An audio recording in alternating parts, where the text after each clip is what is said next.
Today on Ascend, the Great Books podcast, we dive into Oedipus the King by Sophocles, the best of the Greek tragedies according to Aristotle. As Thebes crumbles under divine plague, Oedipus, the revered hero who solved the Sphinx's riddle, vows to save his city by uncovering the murderer of the previous king of Thebes, only to unravel a horrific truth about his own identity.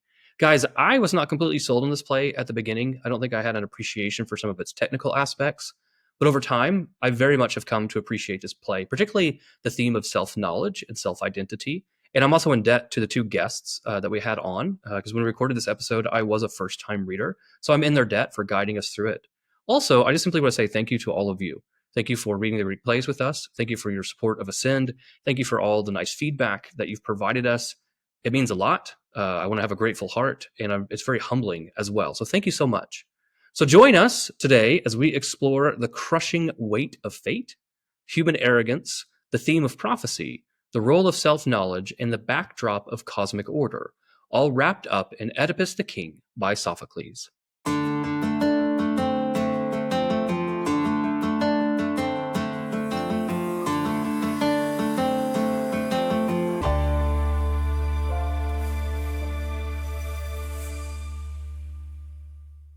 Welcome to Ascend, the Great Books podcast. My name is Deacon Harrison Garlick.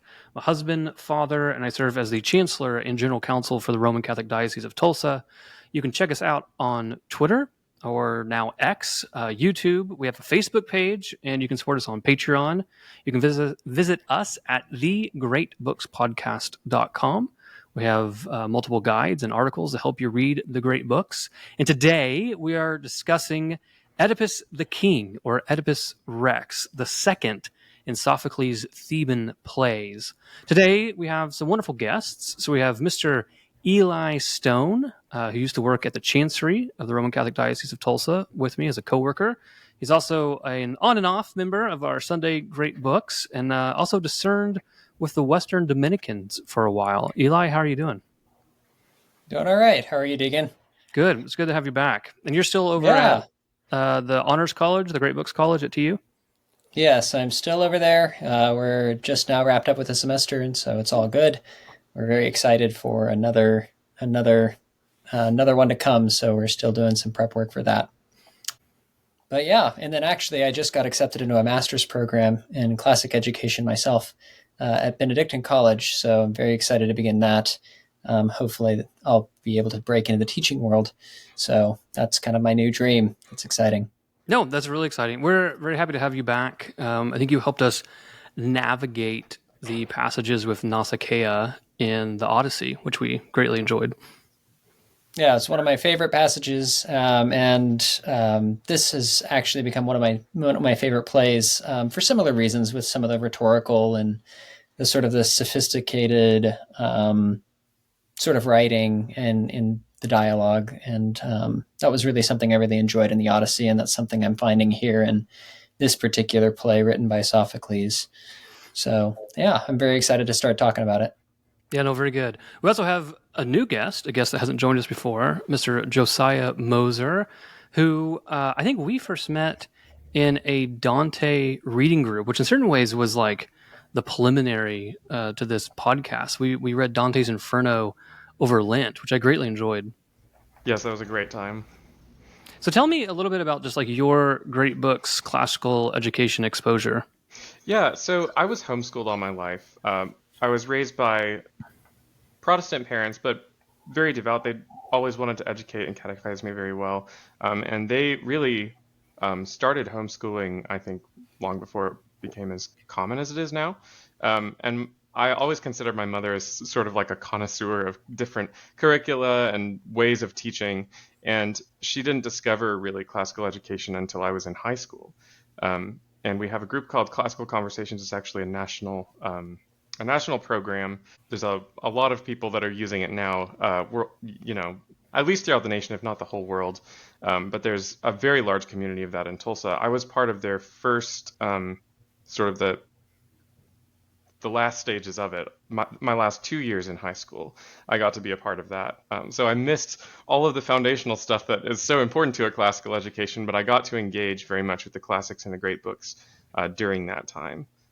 So my senior year of high school, I got to choose between, do I want to start taking some college classes, or do I want to stick around and read the Iliad, the Odyssey, the Aeneid, the Theogony, Oedipus Rex, and some other classics, and talk about all of this stuff in Socratic circles. And I absolutely opted for that. And I'm very glad that I did. So that was, in many ways, an exposure to it. I'd always been, you know, very much interested in like culture and the arts, especially. So, and literature. I was raised on a lot of really good literature as a child.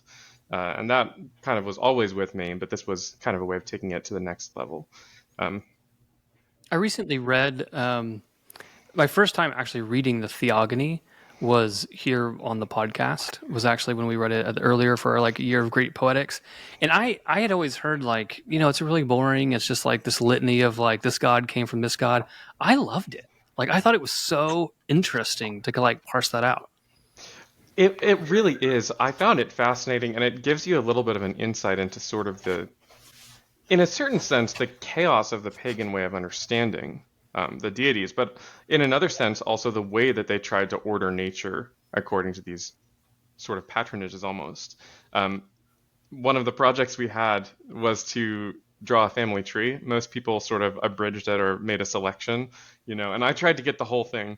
I went like way above and beyond. I had almost every name in there. I was able to get in there somehow, but it's pretty thorny and a little twisted. It is, but yeah, that was a surprise for me, is how much I enjoyed that text.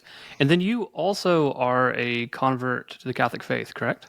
That is correct, and it would be a great oversight to omit how important the Catholic approach to culture is, I think, or was in my conversion process. I think it was largely precipitated by just seeing a bunch of cultural things that are happening, waves, things that are changing in the world, and how the little Presbyterian Reformed tradition that I was in and the small, subsection of that was just not really able to engage a lot of these ideas because it's using a lot of the same grammar that they use. They're, kind of bought into the world's paradigm in a large sense, and then sort of trying to fight on individual particulars and sort of cutting out the ground underneath them that they're standing on without a solid tradition, or without a solid teaching about what tradition even means, I think is a really important part of it. Seeing a lot of people that I was close to leave the faith also helped drive me toward the church. And I think, it may seem superficial to some people, but thinking about the contributions that were made to the Western cultural canon by Catholics and by people who did believe in tradition, or who studied the classics, or who had sort of these deep roots that I felt like I was so much lacking. The character of Tolkien in particular was like someone who kept coming back to my mind, because he managed to engage the public imagination for, not just his own generation, but he's set the dialogue that we're basically still having today in the creative sphere in a large sense.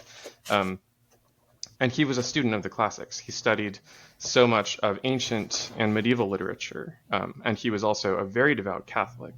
I know his cause for canonization was opened. It hasn't advanced very far. I think the optics of that are a little weird, but I actually think I'm very partial to that cause personally, because I think there are far too few artists, creators, writers in a literary form that isn't, strictly spiritual. That have, that have the patronage that, when we look to the saints, we're looking for people to emulate. And I think that's something that we really do need. Yeah, no, I agree. And I agree too that actually all three of us are converts on the podcast this evening. And so, yeah, my own conversion to the faith is very much intertwined with the great books. So as I was going through RCIA, I had also entered a master's program in theology at Ave Maria. And part of that master's program had a tacked on great book sequence. So as I'm kind of going through RCA, I'm also being exposed to Plato's Republic for the first time, right? And so I really enjoyed kicking off Ascend, because actually one of the things that I wasn't able to do in that kind of great book sequence is we started with Plato. We didn't start with the Poetics. And so this has been kind of a real treasure for me. That's probably a good segue into an admission I should probably make at the beginning of the podcast, which is I am a first time reader. So I get to play the role of the first time reader this evening. So I'm a first time reader of Oedipus Rex, of Oedipus the King. And I don't know, I might need to be sold on it a little bit. So if you have, some gems, some treasures that you can unearth and hand over, I would appreciate that. So maybe like in that vein, for either one of you, like, why is this great book worth reading? Because it's skipped over in a lot of great books reading lists. So why do we take the time to read this text? I think go ahead. Okay, well, I was going to touch on it a little bit. Just in many ways, this is a tragedy of an almost archetypal form. It's not. It doesn't stand out to some people as much in a particular way. There's nothing that's extremely distinctive about this tragedy, but it is very much. I've heard Greek tragedy described as the consequences of overreaching or of impiety, especially, and we see both of those in the case of Oedipus in this story, both of inflating himself too much and of trying to step beyond the fate that was allotted to him.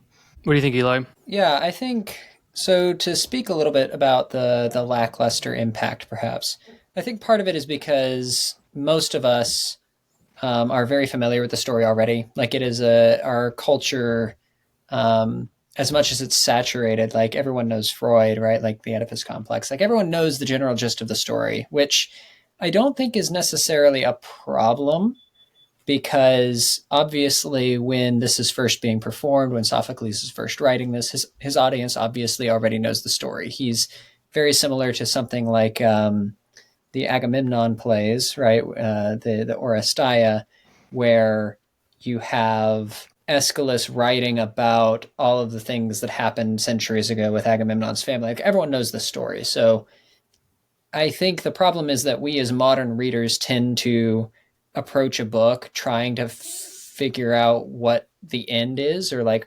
we tend to not like spoilers, I guess. But since, as you point out, we're reading, this is the second play in Sophocles' cycle, the first one being Antigone, which is the very end of the story. We've now gone back in time, and now we're reading about Oedipus. We all know what happens, and it's sort of, there's perhaps it's a very jarring sort of read for, I think, the modern reader. And so I think it's very easy for us to kind of get hung up and try to approach the text with a little bit too much too many of our modern biases that would kind of, well, what are we looking for in a text? We're looking for dramatic tension. Well, where is the dramatic tension if I already know where the story ends? So I think this text really is an exercise in looking beyond modern preconceptions of what literature should look like, what its purpose is, and what constitutes good writing. I do echo a lot of what Josiah said, though. I do believe that this is sort of an archetypal tragedy, and I think that's one of the reasons why, for a time, it was, and I think Deacon, correct me if I'm wrong here, but like Aristotle points to this as an example of the preeminent form of tragedy. Is that correct? It is correct. Yeah, Aristotle likes it in some because he finds it, the tragedy par excellence, particularly because the detective is looking for a criminal and he finds out that he's the criminal. But Aristotle really liked it, particularly not only because of that unfolding of tragedy, but because it's the character himself who reasons his way through the revelation. So, because in some of the stories, because Oedipus, like you mentioned, is very old. Oedipus is even mentioned in Homer's Odyssey in the underworld. So these are ancient tales. Sophocles has received them. He's kind of weaving them into a new tale. Some, part of these things might be his invention. A lot of these narratives on the Oedipus side we only have from him. So sometimes it's hard to tell how much, like, where's the line between what he received and what he's inventing. But yeah, Aristotle likes it from a technical standpoint. He praises it as the tragedy par excellence. And I think that I might fall into that critique, Eli, which I thought was pretty apt, that the modern reader, if you already know the ending, then what am I appreciating in this play? Because I did find it's funny that you mentioned the Oresteia and Agamemnon, because as I was reading it, it reminded me of Agamemnon, where I'm like, okay, I know the end of this play, and we're kind of dragging out. And this play's a little longer than some of the others. And a lot of times I was like, okay, guys, you should have already figured it out by now. Like, you know this, and then it's like, no, we have to have a witness, which, if you remember, was actually a big deal when we read the Odyssey. Right? It had to be like, if you witnessed something like that, you actually had the testimony. So I think my first read through, I was a little bit jaded, particularly coming off of Antigone, which I love, and I feel like it's exploring deep themes, and there's a deep pedagogy that Sophocles works into this. And so I think that Oedipus Rex, I think you're correct. I think it invites you to take a deeper read, because in certain ways it's very subtle, and then particularly if you already know the ending, then I think you really kind of have to be disciplined to kind of watch the rhetoric back and forth. Yeah, I would absolutely agree with that. I would also slightly add part of the mastery in Sophocles is even the order in which he's decided to put these stories.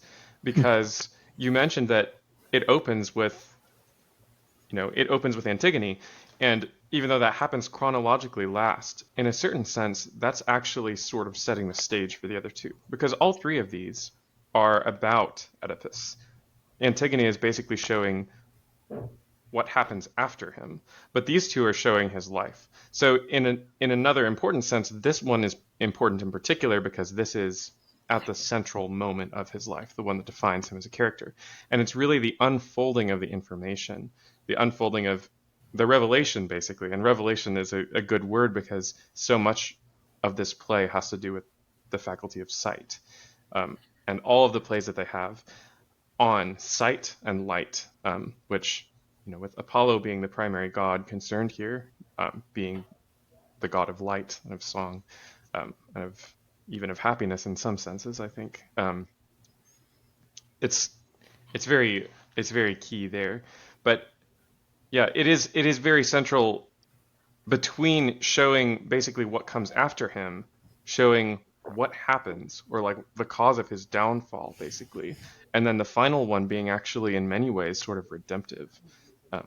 If you trace the character arcs through all three of them, you see some very interesting juxtapositions with the way that they bring them through. And there are some choices of wording. I actually think one of the brilliancies in this play is ways that he's chosen to word some things that are either referencing what has come before or what would come after. No, I very much agree. And I think I like you were mentioning the character arcs. I think that's one thing we have to track, because it's interesting to read Antigone, which comes last because it was published first, to use that term. But then like we get these insights and statements from Creon. And it's amazing then when you read these, like how it's informing then like, wait, like how you read Creon. And then I think, because, maybe I'll play a card here. I actually think Creon might be at his best in this play. Like I think he's at his absolutely. best. Absolutely, he's at his best. And you're just like, when I was reading it, I was like, well, this Creon sounds really grounded. He's very pious. He's like, I don't even want the throne. Like, I'll take care of you, your children. I was like, wow, this is great. And then I think Creon might actually be at his worst in Oedipus at Colonus. So he's got this weird arc that you've got to track. And I think that overall, because I was talking with some people on X about this who are also reading these plays, and they were reading them in the narrative order, chronological order.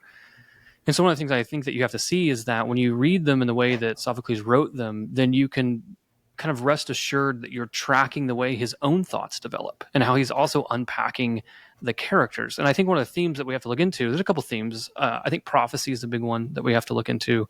And, the relationship between prophecy and your free will, fate and free will comes back into this. But also this, you can see he's developing, and I think he really hits it perfectly in the third play. This idea of the blessing is also the curse. That you have this person who has this curse, because the whole house is cursed, and that's something we'll have to talk about. In Antigone, you kind of see him playing this, and because when we talked about Antigone, you kind of see her in the latter part of the play almost pull a 180, and it's really jarring, right? This strong character starts having doubts about what she's doing, etc. You can tell he's like formulating this kind of character, and I think he hits his stride with Oedipus, because I think in this one, I liked it for moving the narrative forward. And then when I read Oedipus at Colonus and saw where the theme was going, it actually made me appreciate this middle play, Oedipus Rex, more as I saw him like develop. Because I agree with your insight, Josiah, that we have to understand what's happening with Oedipus, because he's the tent peg, right? He's the guidepost for the entire, this isn't really a triad, but what Sophocles was working at over his life. Because my understanding, just going to put this on a timeline, my understanding is that he wrote this 12 years after Antigone, and that it was first shown in 429 BC. So we have a 12-year gap for Sophocles to kind of mature in his own thought before he wrote this play. So kind of on that, let's kind of dig into the text, because I think there's a lot of things here that we are going to want to kind of parse through. So, of course, all of us have probably become habituated that we have to pay attention to the first lines. We learn this in Homer. We learn this very much with Aeschylus. So here he says, "O my children, the new blood of ancient Thebes, why are you here huddling at my altar, praying before me? Your branches wound in wool." So just a few kind of like raw, high-level takes on this. One, Aeschylus and Oresteia opens up every single play with an appeal to the divine. So far, Sophocles is 2 for 2 on opening his plays with an appeal to flesh and the family, right? So Antigone kind of is, if I remember right, Antigone opens up her play with an appeal to Ismene of, my own flesh and blood, also talking about her brother. So here too, we have this kind of familial flesh and blood opening. It's not divine. It's very human. And then, I mean, as a first-time reader, the two things that caught my attention are the possessives here. My children, right? He talks about his citizens as his children. That's more intimate than I've seen in other plays. And then also, my altar praying before me. I didn't really know how to take either one of those. Anyone have any insights on parsing those out? I think this is a wonderful glimpse at what we're going to see in Oedipus at Colonus. So for some of our listeners who may not be familiar, Greece at this time is very much still a pagan society, and one of the many elements of that is especially noble kings or noteworthy figures are often revered as ancestral spirits or guardian spirits of a particular place. And so there is a in Sophocles' time, right? Like he would have been drawing upon this tradition, right? Like Oedipus was not just some nobody king. There's a reason his name was remembered, and it was probably because it was being revered in some local cult. And so we see in the events in Oedipus at Colonus maybe some lead up to that. But this happened not only with Oedipus, as we know, but I think we can also look to Hercules as another big example. Like he's this man that attains something of a divine or quasi-divine status and is then revered in mythology and worshipped or supplicated as a protective spirit or a guardian spirit. And so I think in this case, Sophocles is making something of a nod to that. And again, he's playing with time here, right? But I think it also speaks to, if you fast forward a little bit, just look further down the page, when the priest responds, his response is very warm as well. And they speak of him as he was a father, right? So there's a very great affection that the citizens of Thebes have for Oedipus, and Oedipus shares that in turn with his citizens. It's a remarkable tenderness that I think is meant to really sharply juxtapose us to what we saw Creon, the tyrant, kind of be. And when I say tyrant, obviously the Greeks, when they think of tyrant, they just mean king. But really, in the pejorative sense, Creon's kind of an iron-fisted tyrant in Antigone, whereas Oedipus is not that. He's almost like the good and generous king that we would have in some of our children's fairy tales, right? I might push back on that just slightly. Perhaps. This is rather tentative. If I understand correctly, and I might be remembering this wrong, Sophocles himself is an Athenian, and he's presenting these plays for Thebes in Thebes. So they're basically created for Thebans, but he is an Athenian. And Athens at this time is a democracy. They did not like tyrants. They clearly weren't fond of them at all. I actually think in this opening here, it's setting out some things about that we'll see in the series as a whole, but especially in Oedipus at Colonus, which is where he approaches the closest to Athens and also in many ways the closest to perfection. or the ideal that Sophocles would set out. I think that there are many cases in this play in particular where Oedipus has elevated himself beyond due measure. And while we do see his like kind patrimony and like the affection that his citizens have for him and the very high esteem they have for him, they revere his might, his strength, his especially his wit. But I almost feel like a theme in this is, or possibly even in all three, is allowing the power to go to their heads, or allowing the esteem to go to their heads, which, coming from an Athenian again, would make some sense. Right. So you see the references to the altars not as foreshadowing what's to come necessarily, or maybe it's both. It could be both. Like, it could be equally both. Yeah, I'm not sure actually how much I think those two views preclude one another. Because I do agree with you, Eli. That's my understanding too, that there's starting to be a hero cult here. And so like Oedipus is drawn into this hero cult. Like you said, we'll see this more in Oedipus and Clonus, but even reading that play and doing some research on it, because a few things that really caught my imagination is how often in Greek history the oracle would tell them, like, you have to go find the bones of so-and-so. Like, you have to go find the bones of Theseus. You have to go find the bones of even Orestes. And your city won't be blessed until you go find their bones and bring them back. And so there's like this hero cult that comes up. So I appreciate you saying there that Oedipus is being kind of portrayed in this way. But I agree with Josiah that at least on my read, there were times that I was like, there is no way he's not being disproportionate. There's no way that he hasn't got out in front of his skis here. So hero cult or not, you're still an ant in front of the gods, right? Because like the point we'll get to it where he's like, oh, don't pray to the gods. Like, I'll fix this. And I'm like, man, brother, I don't think you can say that. Like, I don't think that's going to work well. So let's push forward just a little bit here. The Sphinx. So maybe we should talk about, why does Thebes have such a fondness for Oedipus? I don't think he's been here terribly long in the grand scheme of things, right? He does have some children. So, I mean, he's been here for a few years. But maybe we can like parse out the history of like why. So let me give you like maybe give a sketch, and then you guys can fill it in. So my understanding is that, at least the most proximate reason that they're so fond of him is that two things happened. Thebes was suffering under a sphinx. Think of Egypt, right? So this is a lion body, a woman's chest and head, and then then eagle wings. And she's telling people a riddle, and if you get the riddle wrong, she eats you. And she's by Thebes, and this is causing a lot of problems. The other problem they have is that their king goes off, if I remember right, to consult the oracle, and is killed. So they have no king, and they're suffering the Sphinx. And so here comes Oedipus, and he solves the riddle of the Sphinx, and they make him king, and they give him the king's wife. Jocasta is like a dowry, right? She's like a gift of the city to Oedipus, is the way I read that. So is that the basic sketch here? I mean, that's why they have a fondness for him, correct? I think so, yeah. And I think in giving him Jocasta, they were also legitimizing his rule of the city in a certain way. Yeah, that's true. And the riddle, which we will find is incredibly ironic. Of course, we're gonna get there, but we're just right now it sounds nice. You get to marry the old queen, and it's a legitimate move for the throne.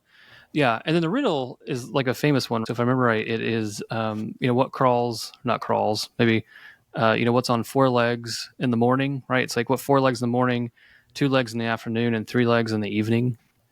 Yeah. And Oedipus correctly guesses that it's man. So crawling on all fours as an infant, and walking on 2 feet, and then the old man has 2 legs and a cane. And so yeah, he solves this because he solved it. Then I think, going back to your points, both of you, there's like this fine line between him having this like hero cult, and then whether or not his pride, to use that word, has become somewhat inflated, particularly in front of the gods. Yeah, there's a specific line that happens later in this play, I might call attention to it then, where he mentions this with reference to prophecy in particular, that almost makes it an act of impiety even on its own. I'm not really sure if that's the wrong reading of that, but that was something that caught my attention. That's actually quite a bit later in the play. And one thing, too, I notice is that you immediately understand that obviously Thebes is in crisis, right? That's where they're all praying. Thebes is suffering from a plague. And the way I read this is like we all immediately know that the plague is not natural, that it has to be some kind of supernatural punishment, because down at line 30, which, by the way, I'm using the Fagles translation. I didn't even ask you guys, what translations are you guys using Fagles? I got my hands on it today, but I have read through it now, Okay. so yes. Oh, Eli, good. Congratulations. what are you using? I am using the Fitzgerald. Okay. So the line numbers are going to be a little bit off. But in Fagles, which I'll be referencing, a line 30 or so, when it says Thebes is dying, then it says, the plague has moved through, but then the plague is affecting crops, animals, and people. Mm-hmm. So it's not natural. Like, again, we're kind of, this reminds me of like the beginning of the Iliad, right? Like the people are suffering under the plague. Apollo has showered his arrows down on the Achaeans.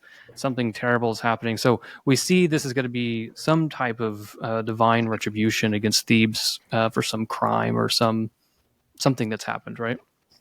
Well, which is interesting too. This is often not known. So obviously, Apollo is the god of healing. He's also the god of prophecy. I say obviously. Most people don't know that. Most people know Apollo is the god of light, the god of prophecy, because of his temple at Delphi, which is often consulted for oracles. But he is also the god of healing, of medicine, but also of plague. And so Apollo is really a very complicated divine figure himself. And so it is fascinating that Sophocles chooses to use a plague, right? Like, why? Okay, so this god is really, as Josiah mentioned, Apollo is central. Like, he is the divine figure. Even, I mean, I think Zeus is referenced, but this is not about, there is no reference to guest hospitality. There is no only passing references to Zeus. Apollo is really front and center here, which is a very interesting choice on Sophocles' part. Yeah, and I would already call attention to even in line 14. So once again, noting from the opening words of the play, you sometimes see things that will be a theme further in. Even on line 14, Oedipus himself says, "I would be blind to misery, not to pity my people kneeling at my feet." He's already referencing sight. With Apollo being the god of light, sight and light and darkness, especially in terms of truth. And I don't know what Apollo's role is in truth specifically. I know that he's probably very close to that, but I believe there was another god for truth specifically. Well, he's gonna be the god of truth insofar as the oracle at Delphi. Yes, right. I mean, absolutely. he's the one that's always giving these. So, because to piggyback on what you've said, my understanding of one of the major themes that we see in this play is prophecy, but particularly kind of Josiah, like as you gave a historical background, my understanding is that Sophocles here is offering somewhat of a cultural critique, because we're already getting into the area in which the Hellenized world, at least the aristocrats, are starting to give up on the pantheon. Right, we're not really sure if the aristocrats actually still believe in like a Zeus, in a prophecy. So it's really interesting about how he presents prophecy in this text, because it's kind of a cultural critique to all the people that I think are, starting to doubt this, if you will. You kind of saw this in Aeschylus too, where Zeus is really kind of like, there's a nameless divine. Do I call you Zeus? Right. So these playwrights are starting to kind of play with these ideas. But Sophocles here, I think, gives us a very strong understanding of prophecy. Yes, absolutely. And tying in like just light and revelation with like we can now see it. I read this. I'm not sure how true it is that the Greek term aletheia for truth isn't the same or doesn't translate exactly the same as veritas would. So it's not about the truth itself as much as the truth being known. And I'm not a linguist. I'm not a language scholar. I just heard that somewhere. So take that with a grain of salt. But that would track a little bit closely with what we're seeing here too. I think, yeah, going back to that, I think maybe it's better to say Apollo is not necessarily the god of truth as he is revelation or knowledge. Yes, there we go. And knowledge is a huge theme in this. Knowledge and ignorance, sight and blindness. There's often an inverse relationship there between physical sight and intuition or mental sight, right? And so we see this with the blind prophet. We see this with Oedipus seeing throughout the whole time of his ignorance. Once he comes to know the truth, he blinds himself. And so, yeah, I think revelation or knowledge is probably the best way of putting that. not truth qua truth per se. No, I like that. And also, I want to tether this to Antigone. So, just as an example, in line, I don't know, a little bit before line 90, Oedipus has sent off Creon to receive the prophecy from Delphi. And he says, but once he returns, then I'll be a traitor if I do not do all the god makes clear. And this is a huge theme also in Antigone, right? Where she actually says, if I don't bury my brother, I will be the traitor. It's like, well, how are you the traitor? The polis, right? Curion just said, don't bury the body.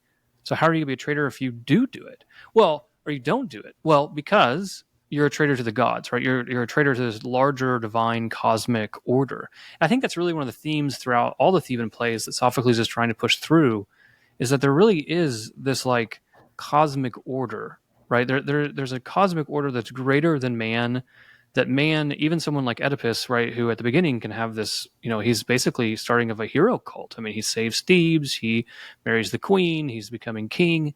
Like, even you and all of your free will are still subject to the fate of this cosmic order.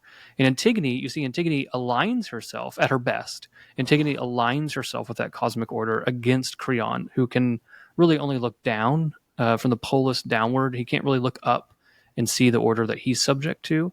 So it's interesting here that I think that theme or that pedagogy gets kind of transliterated into this play in the theme of prophecy, which then again is catechetical to his audience who's doubting whether prophecy is actually even real anymore. So, I mean, in certain ways, this is a warning, is it not? Yes, and those doubts are explicitly voiced by Jocasta. Yeah, I think I like that idea of cosmic order. I think we need to pin that, because your question of fate, right? The theme of fate, like, can Oedipus change his fate?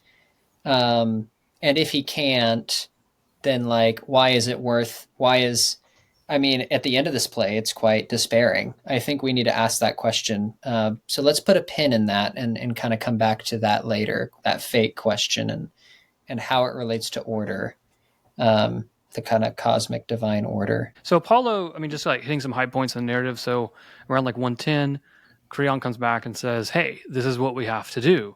Like, drive the corruption from the land. Don't harbor it any longer. Past all cure. Don't nurse it in your soil. Root it out.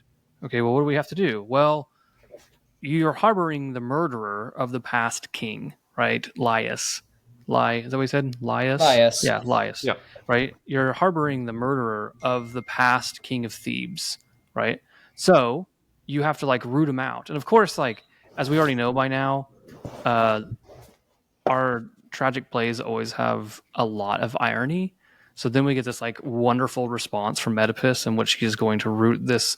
He's going to find this criminal. He's going to exile him from the lands. Like, we have this kind of like over the top. You kind of tether that back to the hero cult, right? He is going to save the city. He will save the city from the plague by finding the criminal and doing what the gods command. And this is just, for us, for the readers who know where this is going, it's just stacking irony upon irony as he just keeps talking. I think part of this, like, Oedipus makes a very rash vow here, and a very dramatic vow. And I think this is his first mistake. So if we want to talk about Oedipus overstepping or perhaps losing his sense of reason or reasonableness, he has no facts in this case. All he's heard is that the old king was murdered, and he pronounces sentence even before he knows the facts of the case. And so I think, maybe this goes back to what Josiah was saying. For a polis that prides itself on its judicial system, this seems very rash and unprincipled. What do you make of that, Deacon? Like, what do you think of this sort of rash vow or pronouncing sentence before the facts of the case are even made out? Like, did this strike you as unusual? Did you think that it's like blustery, like that kind of? Well, one of the ways that the tragic plays always get everyone to be ironic is they always act disproportionate, right? They tend to have these kind of imploded personalities, and they don't think things through, right? Think of Creon, think of Antigone in the first play, right? They're all very headstrong on their perception. I read this as, he's the hero. these are his children, right? I mean, that my children, like he sees himself intertwined with Thebes in a very intimate way. Earlier, not only are they children, when he talks about like, oh, you guys are suffering, well, I'm suffering more than anyone because, I am Thebes, basically, right? I suffer along with my children.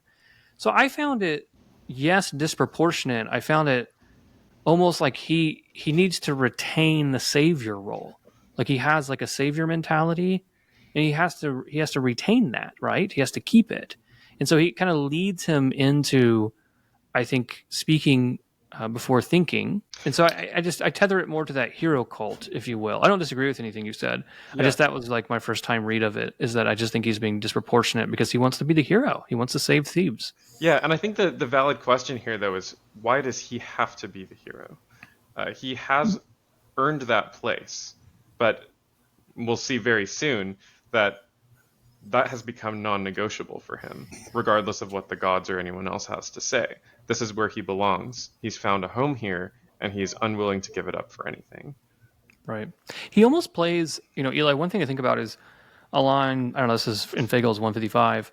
He plays almost like a blood avenger role, but for the city. Because that's when I like, and he actually kind of makes this reference in like 154. He says, I am the land's avenger by all rights, and Apollo's champion too, but not to assist some distant kinsman, no. For my own sake, I'll rid us of this corruption. So he... Well, go on further, though. This is an interesting bit. Yeah, whoever killed the king may decide to kill me too, with the same violent hand. By avenging Laius, I defend myself. So, of course, again, like I said, the irony is just thick. It's very thick. But if you're trying to say what's his motivation for speaking like this, I do think he wants to be the hero. I do think he wants to save Thebes. Also, we should mention, because, I mean, what we don't know at this part in the play is it not just that he saved Thebes, but Thebes became his home. He also, in a certain way, needed to be saved. Right? He also was an exile. And so I think he just has something here that's very precious to him that is threatened. And like any father, if something threatens your family, you're going to step up and maybe even in a disproportionate way say, no, I'm going to take care of this. And he takes on this like blood avenger level of justice to root this out. Yeah, it's like if you swear a punishment upon whoever murdered your father, and then you find it's your brother. What are you going to do in that case? Like, do you have to be so cruel to your brother? That sounds like another tragedy rating to be written. It does. I mean, but that's the case we're seeing here. What was that guy in the Old Testament that was so happy with God? He was like, I'll give you the first thing that walks out of my door. Yeah, that was and his daughter walks out. Classic rash vow. Yeah, I know. I was like, brother, why did you pick your door? Why don't you pick like your barn or something? Why'd you pick your door? And then it's like really vague about whether he does it or not. But yeah, so just thinking of rash vows. But he does claim, he clearly claims sort of a familiar relationship to the city. Part of this is because he's married Jocasta. So he really has married into the family of the city. Creon is his brother-in-law. And he says that he will fight for Laius' vengeance as if he were his own father. He uses those words. Well, again, more irony. But how do you read, I mean, Eli, maybe why don't you take this one, about the disproportionality and whether he extends even past the bounds of the hero cult? This is in Fagles. It's after the chorus, his opening line after the chorus. In Fagles, it's 245. He says, you pray to the gods, let me grant your prayers. Come, listen to me, do what the plague demands. You'll find relief and lift your head from the depths. Particularly coming off of like the Oresteia and things like this, I just underline that. It's like, you can't talk like that. Like that's impious. Like you can't say that. You're at some god, some capricious Greek god is going to crush you. Yeah, absolutely. Right. Well, now this is the interesting thing, right? Like he says, until now, I mean, this is my translation. After that, until now, I was a stranger to this tale, as I had been a stranger to the crime.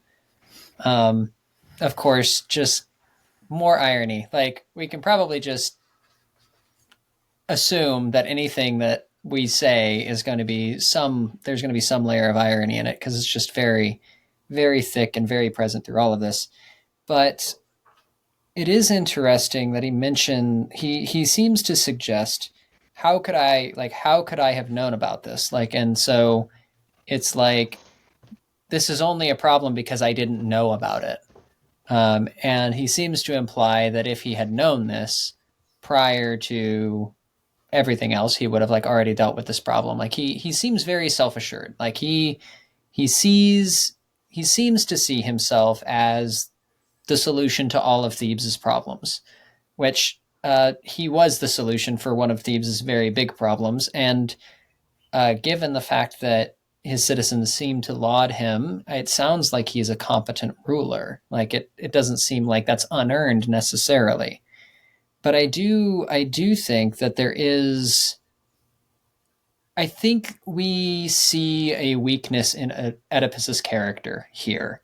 I think we saw a glimmer of it just before the chorus, which is where I mentioned like he pronounces sentence before he knows all the facts of the case. Um, I think to us, it is interesting. Another way of perhaps, um, yeah, when we're talking about this in a literary sense, right? The tragic fault. What's the tragic fault of Odysseus, right? Like this is sort of a literary trope, you could say, that like in every great tragedy, there's like the hero or the main character has one flaw that kind of sets the whole tragedy in motion. Um, and I think you could probably say there's a couple things, but I do think in Oedipus's case, it's hubris. It's his tendency to overstep, um, and not, and so, oh, I think so. Fun fact: Josiah and I go back a little ways, and we actually have a reading group together. So we've actually read these texts together, and the Delphic maxims. So in the Temple of Apollo, this is something that came up in our reading group, and I think it's a really interesting read on Oedipus and exactly what he does wrong. But the Delphic maxims, there's three of them that are kind of well known. They would have been inscribed over the doorway um, into the oracle there, or into the Temple of Apollo there to consult the oracle. The first one is know yourself, or a better translation is probably know your place, like recognize that you are human. The second one is also known pretty well. It's everything in moderation. Sounds pretty good. The third one is something to the effect of, and Josiah, maybe you have this better off the top of your head than I do, but something to the effect of he who makes a pledge rashly will regret it, or something like that. And so I think all three of those Delphic maxims we will see Oedipus violate in some dramatic fashion. Obviously, we've seen the rash vow. I think we will see that Oedipus does not moderate his reaction to Tiresias and Creon. And I think we will also see that at one point in the play, he very clearly forgets his place as a human being and blasphemes against the gods. And so really, I think what we see is that Oedipus actually violates all three of these Delphic maxims, which ironically he should have like known about, because considering he's gone to the temple before and he's sent messengers to the temple before. Well, Apollo is all over this play. Yeah. Apollo's three rules, he's broken all of them. Well, he actually calls himself Apollo's champion. Oh man. Also, I mean, the know yourself maxim is ironic here, right? I mean, he does not know himself on any level. That's the whole problem with the entire play. But okay, so let's just push into this at the moment. But what does that mean? Like, what is it actually? What's the causality of that? So he violates all three maxims at the oracle at Delphi. He's a terrible human. He's lodge whatever complaint you want to against him. What's it matter? Like, what does it actually matter? Everything about him was already faded before he had any instrumentality in it whatsoever. So, because what does that mean, Eli? Like, what's that afford us? Like, so let's say he does violate all those. Does that actually cause any of the things that happened to him to come about? It seems like all the things are faded regardless. I mean, this is an actual real thing that he defends in the third play. But even in this one, like I'm looking at my notes down there at the bottom, because at the bottom of this is around 310 in Fagles, he talks about justice. And one of my notes there was, can Oedipus save himself through arete, through excellence? Can he save himself through virtue? And I think the answer is no. I don't think he can. I'm not I mean, so sure about that. he can't save himself from the fate. You could argue, like, to what is his character embracing the fate? But the things that happen to him are fated. They're not actually a result from his own actions, correct? I would say, well, I guess a little bit of my former time as a Presbyterian might show here, but I mean we can Calvinist predestination. Sorry. Oh boy. No. Boy. I'm not going to take it in that direction. Really, I'm just in terms of like looking at the fate and looking at what has been said clearly to him. We can take two different directions here. One of them is the prophecy is vague. The prophecy is dark and murky and hard to understand. Who are the figures that it's referring to? How is this supposed to come about? And, you know, it even comes out in the play. At one point, he's like, oh, I mean, you know, the thing that was foretold about me, like maybe it happened, but like it was just really not that bad at all. There's always like a lighter version of this that could happen. I've heard of a case, isn't there a Greek play where it was foretold that someone would kill his father, and like he ended up like not running away from his fate. He lived with his father, they were happy together, and one day like they were out cutting wood or something and his axe slipped and his father died or something like that. I don't remember exactly what the case was, but it could have been, in this case, escaping his fate was what made it worse, or trying to escape his fate is what made it worse. The other way we could look at it is perhaps they fated it because they knew the character that he already had, or something like that, you know. Who knows why the gods do what they do, especially in the context of this play. The purpose that we see here, especially in line 245, where he's basically saying, I'm the master of my fate, forget about the gods, I'm going to make my own way, is that as long as you're fighting against the gods, things will not get easier for you, and things will not get better for you. I mean, I think it's interesting to note, to lean into what Josiah was just saying there. Laius tried to avoid his fate by sending his son away, and Oedipus tried to avoid his fate by running away from Corinth and came back to Thebes. If either one of them had just accepted their fate, nothing would have happened, right? Because, you know, it takes two to tango, right? Like Laius trying to avoid the prophecy that came against him sends his son away, and Oedipus, growing up and being virtuous, tries to like not do that and runs away from Corinth. But if either one of them had chosen to just accept what the gods had given, there wouldn't have been the problem. Even if Oedipus had killed his father in Corinth and slept with his mother in Corinth, that wouldn't have actually been his father or his mother, and so it would have been fine. Wait, hold on. I say would have been fine with very loose, right? Right. Yeah. Setting aside that point, but I think to Josiah's point, the way I read these is like these things are going to happen no matter what. So I'm open to the idea that like your personal arete, that virtue, your human excellence kicks in on how you embrace the fate. Like, do you lean into it, like, etc. But they're going to happen. So I don't think, at least the way I read this, I don't think Oedipus can escape anything. He's going to murder his father and he will sleep with his mother, no matter what he does. It's like Josiah's axe head example, right? So you can live in peace and you can be virtuous. It's still going to happen. I have no idea that happens when you sleep with your mom, but the gods could figure out some way to make that happen, right? I'm pretty sure if I got that prophecy, I just would not sleep with any women whatsoever. I don't know what I would do, but I certainly would not go to Thebes and marry an older woman. But anyway, that's beside the point. So, but I do think because part of the thing is to what degree on a large landscape level is Oedipus culpable here? And I think on the grand architectonic scale, he's not. These things are going to happen to him no matter what, and he's going to suffer. And by the way, when they call him like the person that the gods hate the most, and he suffers more than anyone alive, those are phrases that are also used for Odysseus. And I just want to point out here that after reading the Oedipus play, Oedipus has it far worse than Odysseus did, for many reasons. And so it's really kind of changed my contextualization of what it means to suffer from the gods.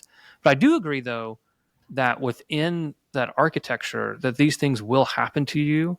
It seems that your personal virtue can contextualize how they happen. Because, for instance, like even when he murders his father, he does so out of like a rashness, it seems. Like he I mean, that's how I read it. Like, I don't think it really had to come to killing blows.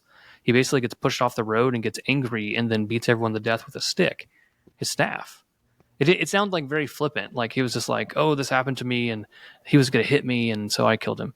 Yeah, it basically is a case of ancient road rage. It's just escalated way beyond control. And who knows if blows went around both ways, but he ended up getting the best of the situation because he's this heroic figure who would get the best of that situation. I do think I agree, Deacon, that yes, I don't think Oedipus can escape his fate. I don't think he's culpable, perhaps. I don't know that culpability matters in the Greek world, though. Because what matters is that the act has been done. And Oedipus feels just as much shame for being the god's plaything as he would if he had kind of intentionally done those things. There might be a lot of truth to that. I think that one thing, it's hard to see in this play, but when we get to Oedipus at Colonus, I think this is why Sophocles stresses it in the third play, that his lack of culpability on the large scale, I think, is what allows Sophocles to tether his curse to a blessing, that he can be simultaneously both things, because this isn't just some idiot that went off and got himself into trouble, right? This is someone who, in a certain way, suffered through no merits of their own, right? They did not actually deserve this. Oedipus does not deserve the large-scale fates that were placed against him to kill his father and to murder to kill his father and to sleep with his mother, right? He didn't earn those through his own actions. So I think that in certain ways, Sophocles removing that large-scale culpability from Oedipus is what allows him then to have this intertwining of the curse and the blessing. And I have to tell you, I'm looking forward to discussing that play because I really liked that. And it really made me think about Odysseus and made me think about Job. And the way that Sophocles takes this is in a different way than both of those characters, right? About how the retribution and the redemption is a better word there actually comes about. So I think that his lack of culpability paves the way for him to become slightly more complicated. Yeah, absolutely. Let's look at Tiresias. So Tiresias shows up. I love when Tiresias shows up in a play, right? It's like Gandalf showing up. Like someone is about to get it. The prophet Nathan reminds me of Nathan showing up before David. Again, like you've already mentioned, I mean, Sophocles plays off this tremendously. I loved what you said earlier about there being an inverse relationship. So if you can physically see, you're spiritually blind, and if you're physically blind, right, you can spiritually see. I mean, he loves playing off of this. Well, there's also the blind bard, right? Like in Homer, right? Like there's also a poet, the poets, the prophets. And it's really interesting in my mind to read Tiresias here, that he comes in, and how similar this is then to his discussion with Creon from Antigone. And also that Creon somewhat witnessed all this to a certain degree, and still, you think that like when Tiresias shows up to him in Antigone, he'd be more sensitive because he knows that Tiresias showed up to Oedipus and Oedipus didn't listen to him and it turned out terribly for him. Yeah. And one of the things that I find interesting about the prophets here that I don't think we get in like the Old Testament prophets is this like withholding. And so like in Antigone, it was like, hey, you need to change. You need to have that metanoia. You need to do something. And Creon's like, no, no, no. And he's like, oh, you're going to make me, tell the secrets of my heart. If you don't do this, he's like, well, I'm not doing it. And so then he tells like the second shoe to drop. And so it leaves you hanging like, wait, could Creon have saved Antigone? Like if he would have acted earlier on the first part, like was that his window of opportunity? And here you get something similar. They're not the same, where Tiresias like wants to tell him a little bit, but doesn't actually want to tell him the whole thing. I found that odd. And it's like Oedipus solicits the whole truth out of Tiresias by basically making him angry. Yeah, he really questions not just making him angry, but tries to discredit him as a seer completely. Tells him that his gift of prophecy is nothing whatsoever. Well, he actually accuses him of accepting a bribe from Creon. He's like, that's the first thing he jumps to, which, if you remember from Antigone, is the first thing that Creon accuses Tiresias of. And we'll pick up a pin. Something I dropped earlier. He says, when the Sphinx, the chanting fury, kept her death watch here, why silent then, not a word to set our people free? There was a riddle, not for some passerby to solve, it cried out for a prophet, where were you? So here in challenging him as a prophet, he's also sort of undermining his own achievement. If it cried out for a prophet, who are you to step up and impose yourself upon that situation? Which is why I was saying earlier, it almost seems like even his most heroic act was one of impiety. Or that could be a bad way of reading it. I might be wrong about that. I actually really liked that little barb. I thought that was a good barb from Oedipus. I mean, just as a first-time reader. Like, oh, you're a wonderful prophet. You know everything. Why did you come solve the riddle? Why did you let our people suffer? I actually thought that was good. Now, obviously, the retort to that, at least in my head, is that the prophets don't know everything, right? They're not the gods. That's the whole problem. The prophet's not the god. The prophet only knows what the gods tell him.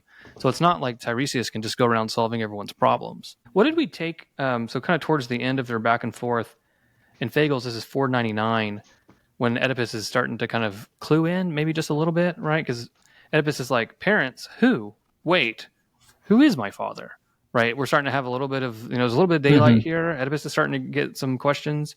Tiresias responds, this day will bring your birth and your destruction. And the way I read that was, again, Sophocles playing out this theme of the blessing and the curse. The blessing side, I think, is really hard to see in this play.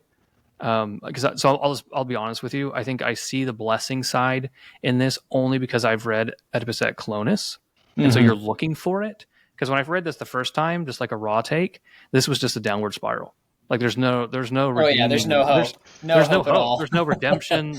Because the problem is, and why Aristotle likes this, and why it's magnificent, even if you know the ending, is that like once he realizes who he is, and like all of a sudden he's entrapped. It doesn't matter. Like you did all these things a long time ago. Like there's literally nothing you can do. Like the trap has already sprung. You're just realizing that you're in the trap. Yeah. And my perspective on this is a little bit different as someone who read this all the way back in high school and then didn't ever read Oedipus at Colonus until, within the last year. The first time I read that, it was so redemptive to me. And it brought the story around full circle in a way that I did not know that the story came full circle. I was kind of uninformed on that front. But it does say a little bit about... Everyone needs to look forward to Oedipus at Colonus. It is my favorite of the three by far. Well, let's jump to Creon. Because as I mentioned earlier, in Fagles this is like 575. I think this is Creon at his best. Out of all three plays, I think this is Creon at his best because what happens? Well, I think this is really, really telling. So actually, I think I wasn't here for the conversation on Antigone, but we've had our Sunday Great Books. We talked about Antigone. One of the things that I point out in Antigone is that there is an increase in stature amongst Creon's interlocutors. First, Antigone.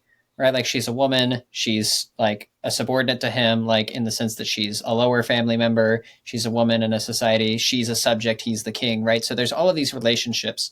Creon should not be taking advice from this woman. But then his son, the prince, comes, who's a man, kind of in equal stature, also royal. So there's like an equality there that they have. And then Tiresias comes to him, and Creon should be subordinate to what Tiresias says because Tiresias represents the gods, but he doesn't in any of those cases.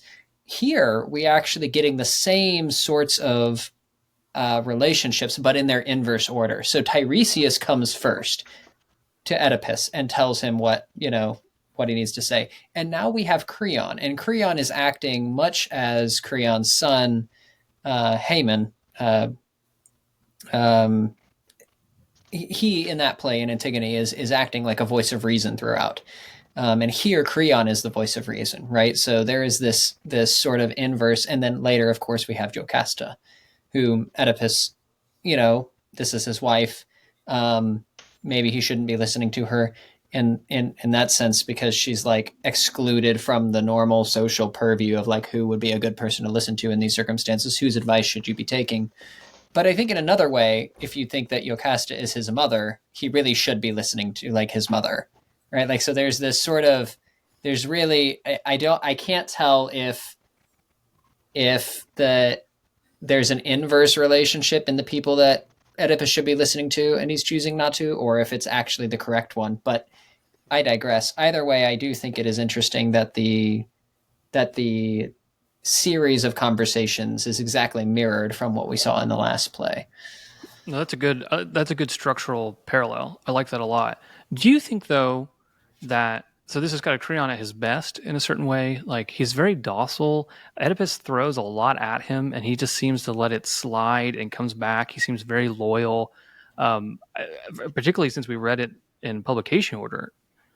This is surprising, right? I mean, Creon's personality, his character, his arete in this play is surprising. Do you think though that it also is simultaneously Oedipus at his worst? Because this is where I think he just implodes. And let me give you maybe a textual thing to point at. In a little bit before 705 in Fagles, this is on page 195 in that edition, Creon says, "What if you're wholly wrong?"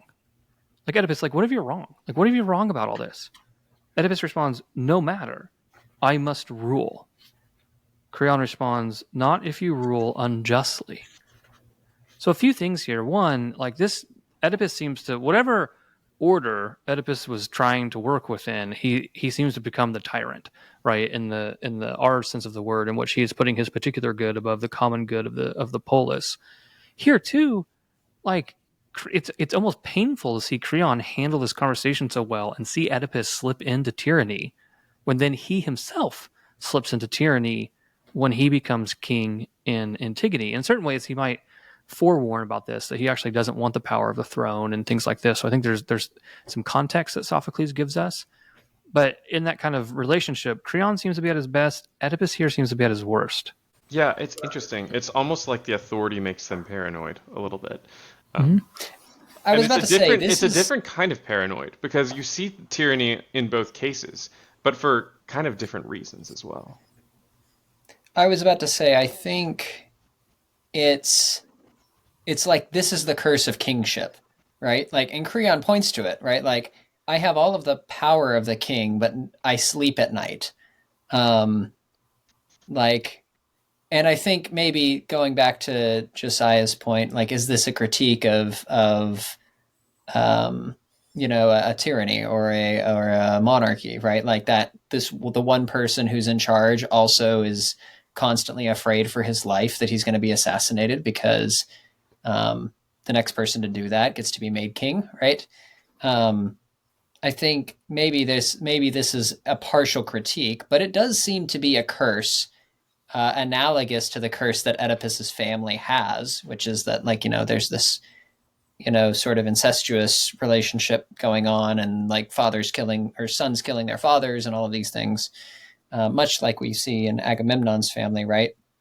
But yeah, in this particular instance, I think it is interesting that there seems to be the curse of the kingship of Thebes, that whoever takes power is going to lose it by violence because of their fear of it. Yeah, I agree. Yeah, because even Creon talks about down at, let's see, a little after 745, like Creon can tell that, like, Oedipus, like, your personality is its own punishment. Like this, you're imploding on yourself, brother. Like, you can't see this.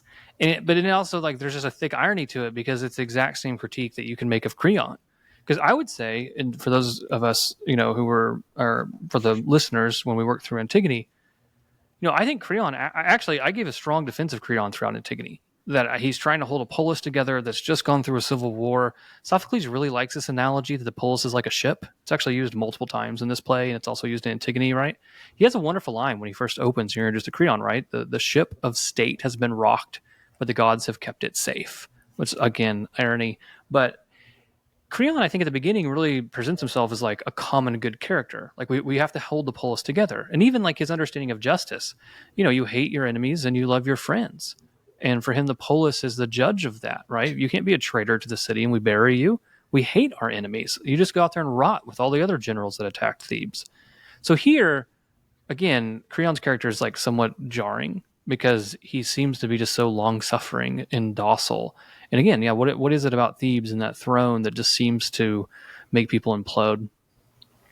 Yeah, and I was making the observation, I feel like Oedipus' reason for being paranoid is very different from Creon's reason. Oedipus actually seems more selfish because rather than seeking the common good, he's trying to preserve this relationship that he has.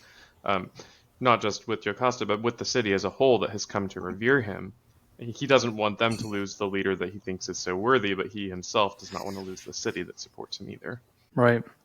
So let's look at the entrance of Jocasta. So in Fagles, we're on page 200. This is line a little bit before 770. So Jocasta comes in, right? Queen of Thebes, wife at the moment to Oedipus. And so she comes in when Creon and Oedipus are, arguing with each other. And so she then tells us of an oracle. And so this is at line 785. And so they basically say, well, an oracle came to Laius one fine day, which was her husband. I won't say from Apollo himself, but his underlings, his priests, and it declared that doom would strike him down at the hands of a son, our son, to be born of our own flesh and blood. And so we find out that she has also received this prophecy. And so they had a boy. And so what they did is they bound him. He's an infant, so he's a baby. They bind him, and they're going to expose him, right? They're going to leave him out on the mountainside.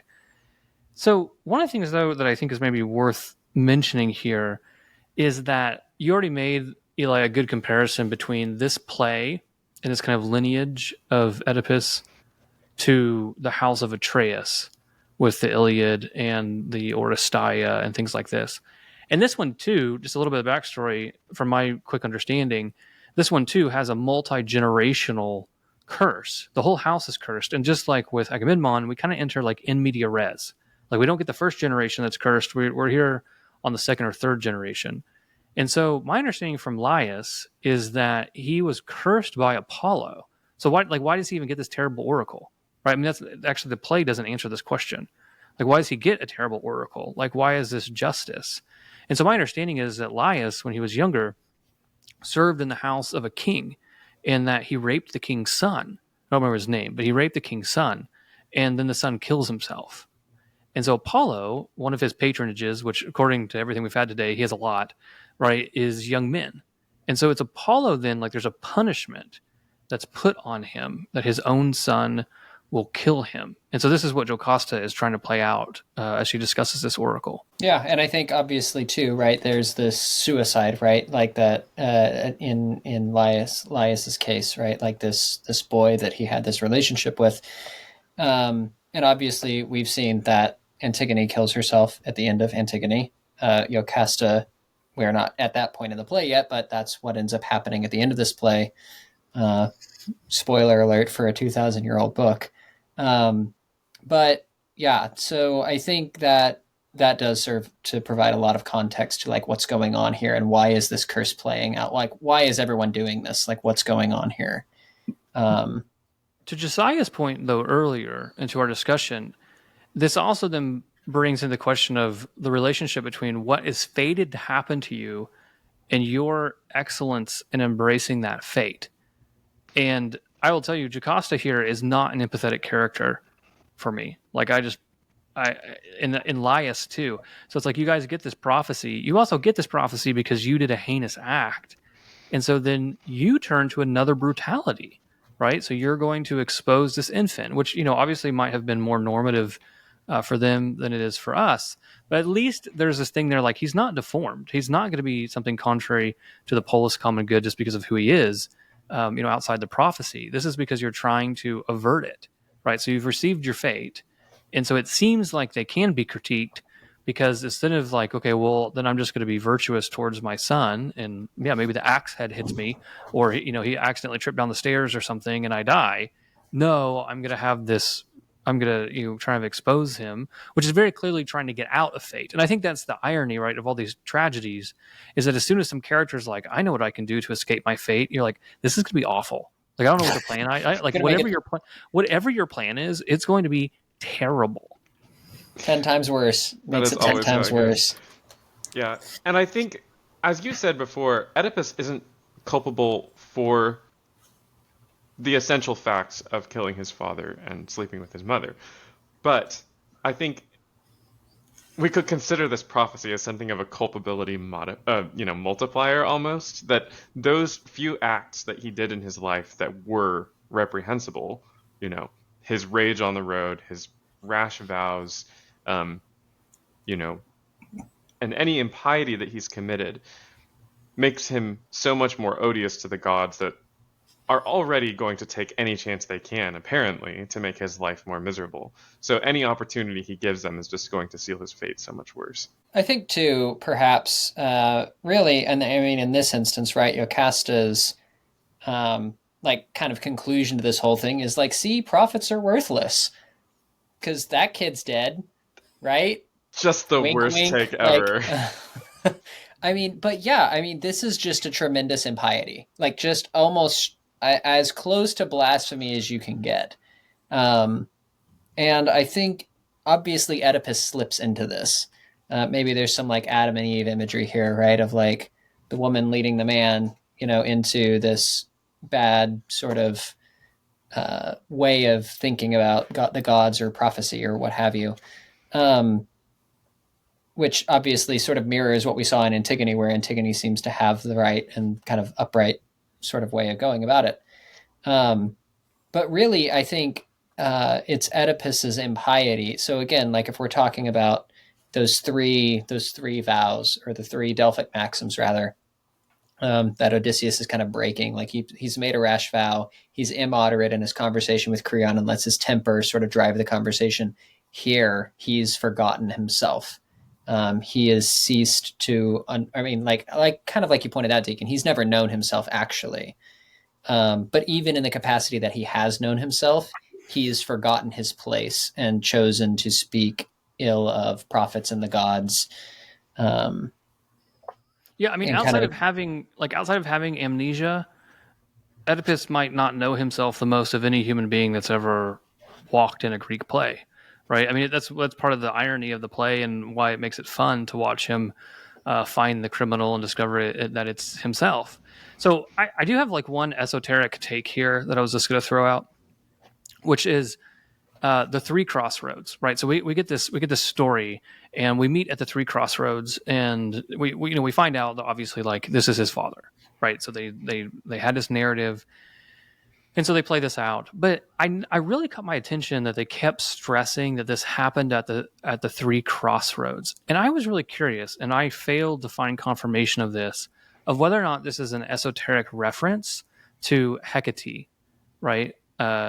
Hecate, Hecate. Mm-hmm. She's praised in the Theogony. She's not really mentioned in Homer, but she's the goddess of crossroads. But also, and like a half a dozen other things that are somewhat esoteric, of like moonlight and witchcraft and necromancy and etc. But she's the goddess of crossroads, and not just any crossroads, three crossroads, right? Because she's three-bodied. So a lot of times you'll see her like kind of around a pillar where she has three faces, facing out, right? So if she's in the middle of the crossroads, she sees them all. And this is because she's also tied to fortune, fate, etc. So I was really curious here of like the stressing of the three crossroads, whether this is like an esoteric reference to Hecate. It may be. I'm not super familiar with Hecate. I do know, what is it? It's the three roads. It's the road to Thebes, it's the road to Delphi, and it's the road to Daulia? I don't know these regions in Greece. It might be interesting. Like I wonder if that's a region that's nearby Corinth or kind of in that same region where Oedipus would have been coming from. I mean, I think it's implied that he was coming from Delphi, right? Like, and that's how he came to Thebes, is by way of the same crossroad. It just seems like that it's referenced too many times. Mm-hmm. To not be an analog for something, in my opinion, right? And maybe I'm getting too esoteric here, but like it's mentioned, it's not just one time. They mention it over and over time, and the fate of the three crossroads, etc. So whether it's Hecate or like it's actually locations, then kind of serve as some kind of microcosm for the tension of the play as a whole. There's something going on with the crossroads. I'm curious about it. She said there's a place called Focus. I just looked it up. I don't know if that's pronounced right at all. Phocis. Apparently there was a temple of Apollo there, so there's one more thing. Okay, nice. So there you go. And then there's the Thebes, the armpit of Greece. Everything bad happens in Thebes. The armpit of Greece. That's terrible. Okay, well let's shift. Okay, I do have something else here that I want to add. So obviously, like Oedipus starts to piece this together.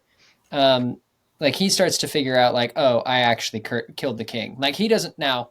Obviously, that's bad. He's like, that's really no mojo. Like he's like using all of this language, like, oh, wow, that's like really bad. Like I'm gonna be exiled. Like I'm gonna be cursed by the gods. All of these things. Like how could I do this? Um, he does not like obviously understand the full gravity of what that means, but he's smart enough to like latch onto that and realize, oh yeah, like this was probably me. Like as you told that story, I just realized, shoot, like there was a guy I killed a long time ago at a triple crossroad. um, and so it is interesting. Like we see Oedipus's wit in some way, like going, and he gets it. There's other times where it doesn't. It feels like Oedipus isn't connecting dots that he should. Um, and I think it's interesting to pay attention to when that is and when that isn't the case. See, I read that as he's a very clever man.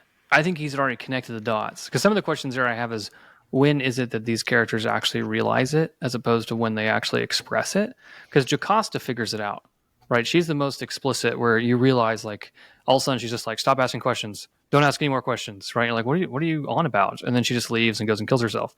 And so I took it as, I think Oedipus knows way earlier, but then he has this like knee jerk reaction to like, I have to find the witnesses.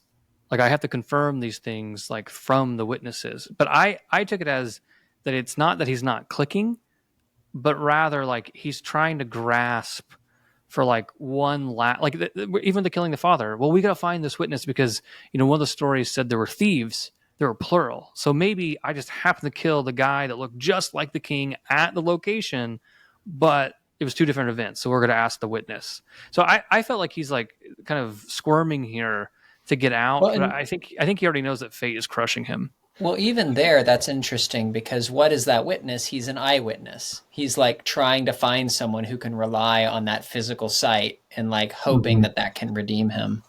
And so maybe back to what Josiah was saying earlier, there's this, he's like latching onto the physical, like, oh, well, maybe like if I just dig into the facts more, it will somehow like,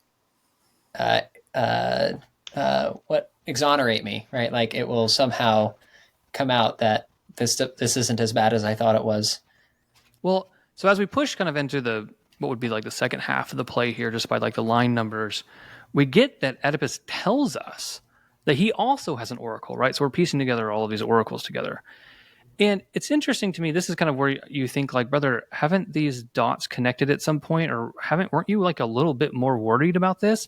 So he's like, oh yeah, by the way, some guy at a banquet yelled out that I wasn't really the child of my mother and father. So I went to Delphi to figure out. And Delphi tells him, you are fated to couple with your mother. You will bring a breed of children into light no man can bear to see. You will kill your father and the one who gave you life. I feel like my response to that would have been like, I'm just going to go live in a cave. Like, I'm like, what am I going to do here? Like, what do I do? Like, I'll just go and become whatever the Greek equivalent of ancient Greece is of a monk, and I'm just going to live in a cave. And if it's my fate, it's my fate, but I don't know what to do about it. He seems like very nonchalant about this horrific prophecy. Also, because the guy, literally, someone just told you that you might not actually be their kid. And he just kind of like waves this off. And it's like, well, no, I'll just leave. What is it, Corinth? Right? He's like, I'll just leave Corinth to escape the prophecy. I found this like, that's sometimes, honestly, as a first reader, when I was reading this, I was like, I feel like Sophocles is stretching this too much. Like the dominoes should have fallen a little faster here. And maybe that's my own malformation. Like I'm not appreciating the nuance of the play, but sometimes it was hard for me to track how this was like the normal human response. I don't think it's supposed to be a normal human response, actually. I think part of it is knowing that the Theban audience who's coming to see this play already knows this story thoroughly because it's the story of their ancestry. It's the mythical story of, one of their great rulers of old. The whole artistry in this is not what happens, but the way that it unfolds and the way that it comes to light. And again, with it being Apollo and Revelation, the way things are brought to light. What he's doing himself is bringing all of these different aspects to light one at a time. And he actually belabors the process of the final confirmation of the facts in a sense that really just increases the dramatic tension, even though everyone knows it's a foregone conclusion, just because it gives time for him to feel basically the weight of what's happened. I think, too, maybe there's something to be said that obviously, for all of his vices, we have to also recognize Oedipus is lauded here, as he will be lauded in the next play, for his wisdom.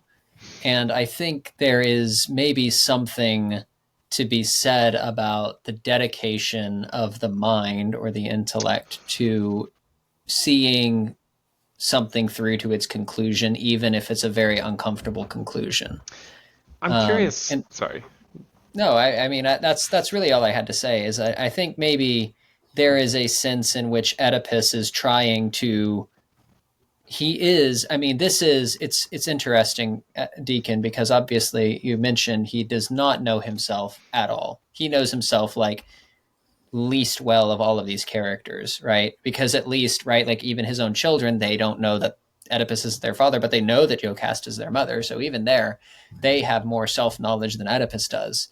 Um, this is the process of Oedipus coming to know himself. And I think, as tragic as that is in his particular circumstances, I think there is a nobility in the fact that Oedipus doggedly seeks to completely and thoroughly know himself, even when he starts seeing all of these signs that this is probably not good. It would have been very easy, I think, for him to just say, you know what, maybe in order to preserve my rule, I should sweep this under the rug. Maybe I should blame this on Creon and throw him under the bus. He never does that. I mean, he almost does that with Creon, but that's because he's mad, not because he is unwilling to see the truth. No, I like that. I like that a lot. He does push. I mean, that's true. I think part of Oedipus here that he does deserve credit for is that once he kind of sees his life unraveling, his pursuit of the truth will not stop pulling on those threads, right? And Sophocles makes this very clear because he's given several opportunities to stop. Jocasta, once she kind of realizes, says, "Please stop."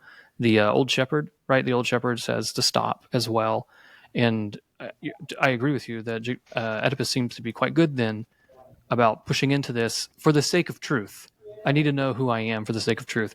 I wonder, as you speak, Eli, it just occurs to me to what degree Oedipus is the analog to the moral life of know thyself. Because knowing thyself is hard. Like anyone listening to this says, well, I know myself. That's probably not true, right? Like knowing yourself truly to be able to step back and see yourself and see your own interior life is incredibly difficult. And you have to face a lot of hardship if you're actually going to try and work and move your soul into arete, into a certain human excellence, even from like a natural standpoint. So it occurs to me how much here Oedipus, with these tremendous difficulties, can be read maybe as an analog to the moral life overall of how hard it is to face our own shortcomings and our own ugliness of our soul. Yeah. I actually think that's a really good observation. I was curious, Eli, you said that he was lauded for his wisdom, but I only ever saw him in this play lauded for his wit, which I always think of as something of very, very different. Because I think one of the important things in this play is that we see a transition of his character, especially from this play to the next one. This play, he's built everything that he is upon his wit. And in many ways, I like, Deacon, that you drew a connection between him and Odysseus, who is also, the most hated of all the gods, because he's using his wit to try to wriggle out of his situation in so many cases. And we're also seeing sort of a bridge character between the mythic, legendary characters of old and the way that the Greeks have come to be, people who use their minds, who think and analyze and come up with these things. And I actually think there may be something that's been on my mind lately is just thinking about the difference between analysis and contemplation. Where analysis is where we're taking thoughts and breaking them down logically and trying to come up with some sort of solution or whatever. Whereas contemplation, we're simply like trying to purge the bad thoughts and like wait for the truth and being willing to accept it as it comes to us without, without engaging it necessarily on our own terms, but on the terms that it comes to us with. And it's almost like those who have physical sight are using their eyes to change the image, whereas those who are blind are able to receive the truth in its unadulterated form.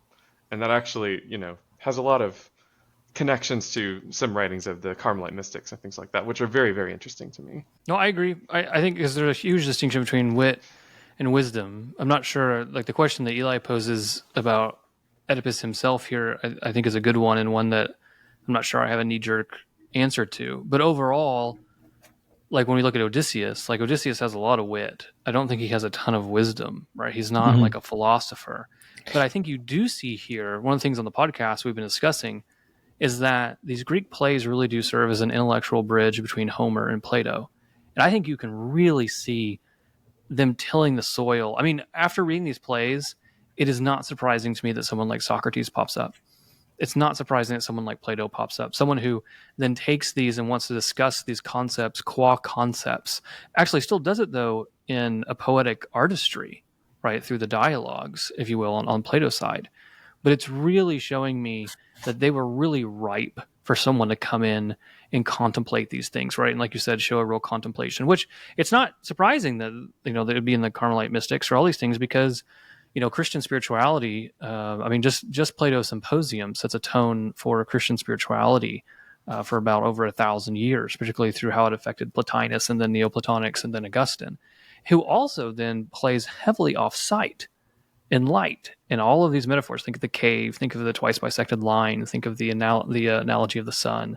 So no, I think I just love, I've really grown as someone, like I said earlier, who was first exposed to the great books starting at Plato and didn't really have this poetic tilling of the soil. I've really come to appreciate seeing these concepts. Because another huge one, like we talked about Aeschylus, is justice. I mean, you just see them just discussing justice as much as they can, as much as their grammar allows. And you can tell they're just ripe for someone to come along and really take up this issue directly. Well, I think, and on that note, you mentioned one of the other themes in this play is suffering, and in the next one, it's the redemption of that suffering. That's not something that the Greeks had. That's not something you see in the Iliad, right? Like, good deeds and virtue and strength are rewarded in this life. Like, there is nothing beyond sort of your immediate material gain, your kleos, your glory, right? Like that is what in the Iliad is going to give you eternal life, in the sense that people remember you after you die. And in the Odyssey, that's the thing that's going to get you home. You rely on your kleos to get the things that you need. But all of that is towards sort of this very material or self-serving end, whereas we see Oedipus dealing with a very different form of suffering. And the question is, what could the absolute misfortune of Oedipus's life possibly be good for? Where is the blessing in this curse? And very much, this is something we see, as you mentioned, in the book of Job. There's sort of these suffering figures, a mythic suffering figure, I guess, is what Oedipus is. And really, this is, like, as you mentioned, the low point in this whole tragedy, right? Or this whole tragic cycle. We start with Antigone, which doesn't really, it kind of ends on a pretty haunting note, I think. And then you get just dumped into the slump of this text. But obviously, with an eye to what happens in the next book, Oedipus at Colonus, there is a chance of redemption. But in the meantime, Oedipus does have to work out who he is. I do like what you said, Josiah, too, about Oedipus being praised maybe more for his wit. I think when I was suggesting wisdom, there's sort of the riddle of the Sphinx, right? Like someone who can see and parse out the mysteries and the riddles of the universe. Like this is sort of the foundations of science, you can say, right? Like Aristotle, like when he's looking at water and rocks, and like, why do rocks sink in water, and like trying to parse out how does the physical world work. That sort of analysis that you're talking about, I think is a form of wisdom. But I think you're correct that what we're seeing is Oedipus is abusing that power in a way, but even in its abuse, his intellect is not like he's not abusing his intellect in a way that's entirely devoid of some service to the truth. Obviously, he's being led to the ultimate revelation. Whether or not that revelation happens independent of his analytical exercises, I think, is an interesting question. But at the end of it, I think, as we'll see in Colonus, I do believe we see that Oedipus does gain wisdom. And he begins to exercise that very powerfully in the next text. But maybe you're correct. Maybe it's more apt to say that right now he's just in this analytic or witting, trying to parse out and see what he can do to get out of his fate situation here. One of the things too that I think is really fascinating, even as you like judge our own conversation, is how much we're relying on Oedipus at Colonus to give us hope and interpret this play when they're not written as a triad. They're not written that way. Right. And so you have to realize that, you said this was actually given at Thebes. So you have to realize like this play is done. And then like, I haven't even looked. I don't know how long they had to wait for the other one, but also I don't even know if they had anticipation that there would be another one. So like so I guess my point here to push in and maybe even critique myself is we have to show what is the pedagogy and purpose of this play without reference to Oedipus at Colonus. And I think, just to throw out a thesis, I think it has to be that man is not in charge of his own destiny, that there is a fate that is part of a larger structured cosmos that man does not control. He's not the measure of all things, because here's a man who literally didn't do anything to merit this curse upon himself. Now, how he embraced it, we could critique, but he didn't do anything to do this. There's no culpability on his side for the larger architecture of this curse. And he just has to bear it. That's what he does. There's no redemption at the end. Like, he has to bear it. So, like, what is the pedagogical suffering of Oedipus for Sophocles? And we saw that for Aeschylus, the man gains wisdom under suffering. And we even saw that to a certain degree in Homer with Odysseus's journey home, right? I mean, it's not true wisdom, but he does have some level of maturation on his journey home through his suffering, right? He does change. And so, and here though, it's not Oedipus that seems to change per se. I mean, I guess he does have a certain humility at the end. So maybe he is a catechetical figure, but it seems really aimed at the audience that like, you have to understand that we are subject to destiny and fate and, that sub-theme of prophecy, and you're not really actually a free agent the way you think you are. And you also should not doubt the efficacy of the prophecies. So, I mean, if I have to try and isolate the purpose of the play outside of Oedipus at Colonus, I think it rests somewhere in there. Yeah. Bringing back a theme from Antigone, which would have preceded this, I'm thinking about how the appeal was made to the law of the gods being superior to the law of the state. And I think that there's sort of an application here as well, that the decrees of the gods are not only superior to the laws of the state, but also of the individual ruler and all of us as people. Like, that we, very much as you said, like, we're not just totally free agents. We have to submit to the law of the gods for our own happiness, for the best possible outcome of our lives. We have to see our place underneath them. Yeah, so let's anchor this to the text a bit. So we get, in the next kind of section, the messenger comes in. This is the messenger from Corinth that's like, hey, by the way, your supposed father in Corinth, what's his name? Polybus, yeah. Polybus has died. And look at the response to this, right? So look at Oedipus's response to this, because remember, if he's died, Oedipus didn't kill him. And so Oedipus thinks that he has skirted half of the prophecy against him, right? That he would kill his father. And so he says, but now all those prophecies I feared, Polybus packs them off to sleep with him in hell. And then even Jocasta, I think Jocasta here honestly gives the epitome of what Sophocles is trying to kick out against. She says, this is line, 170. What should a man fear? It's all chance. Chance rules our lives. Not a man on earth can see a day ahead, groping through the dark. Better to live at random, best we can. And as for this marriage with your mother, have no fear. Many a man before you, in his dreams, has shared his mother's bed. Take such things for shadows, nothing at all. Live, Oedipus, as if there's no tomorrow. So let's sidestep the whole like normalization of men wanting to sleep with their moms. Let's just table that for a second. I think that is this not the contrary to living inside the ordered whole? No, there's no tomorrow. You just live like it's all chance. And I think so. In certain ways, if I had to pinpoint and say where is the false teaching here, who does Sophocles put the antithesis in the mouth of? I think it's here. I think it's Jocasta, right? She gives the exact opposite of the pedagogical lesson of the text.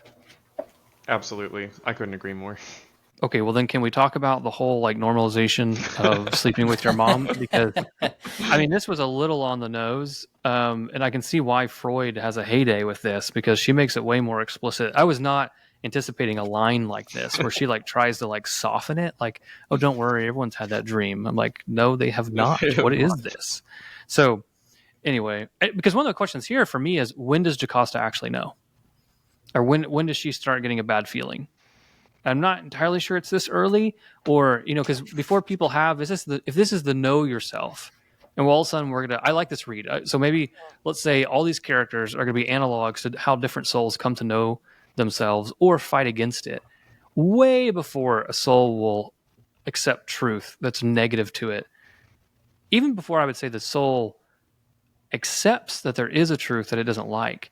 It already starts building up walls for why this truth cannot actually be true, right? Even the concept that this could be true has to be protected against. And I really feel like that's where Jocasta's soul is right now. It's like I'm just throwing stuff here up against this, that there's no way this is true, but I wouldn't be doing this if it wasn't a possibility. Mm-hmm. And I feel that inkling might already be there because she was trying to dismiss prophecy in general when he was like, wait, hold on. You said that he died at a crossroads. The guy I killed was at a crossroads. You don't think there's any chance? And she's like, but it was supposed to be my son, and clearly you're not my son, so we're good. Because the horror. Well, I mean, but that's the fault, right? Like, and this is the fault that Oedipus doesn't have, right? Like his intellect is able to sniff out that, like, and Jocasta is just like very easily like willing to dismiss it. Like, we're not going to think about this. We're not going to go down that road. And so I think Oedipus is the one that like is honest enough to recognize, no, that's not necessarily true. I have to dig deeper. And I think as converts, maybe we all have this experience, right? Where it's like, there's someone else who's like, that's an interesting question, but I just don't think about it, and we're all just like, I can't not think about it. That journey. It's an excellent. That's an excellent tethering, because I mean, it's just what the soul does, right? I mean, we just don't want to accept truth, and particularly our modern age gives us so many distractions, right? And no, I think it is part of the conversion process. I mean, part of the conversion process is very ugly, of having to accept a lot of deficiencies in your own thoughts and the way that you've lived your life prior, and then also not listening to the Jocastas in your life who constantly are telling you to push it away, which I feel like everyone has. Because the thing too that should occur to us is that know yourself is also central to the Christian ethic. Right. So this is one of the reasons we talk about on the podcast is like, why are we reading the Greeks? Why do we do all these things? Well, our broad maxim we keep going back to is like, well, Greek reason coupled together with Hebrew faith under a Roman order prepared the world to receive Jesus Christ.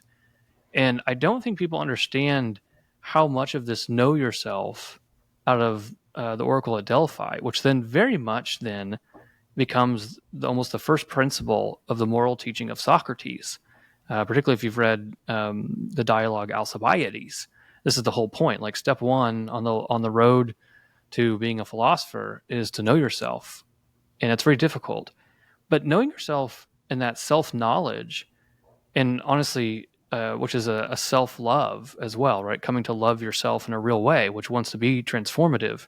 This is also central to the Christian ethic, and people forget this. So, we're supposed to, number one, we love the Lord, our God, with all our heart, soul, and mind. But two, we love our neighbor as ourselves.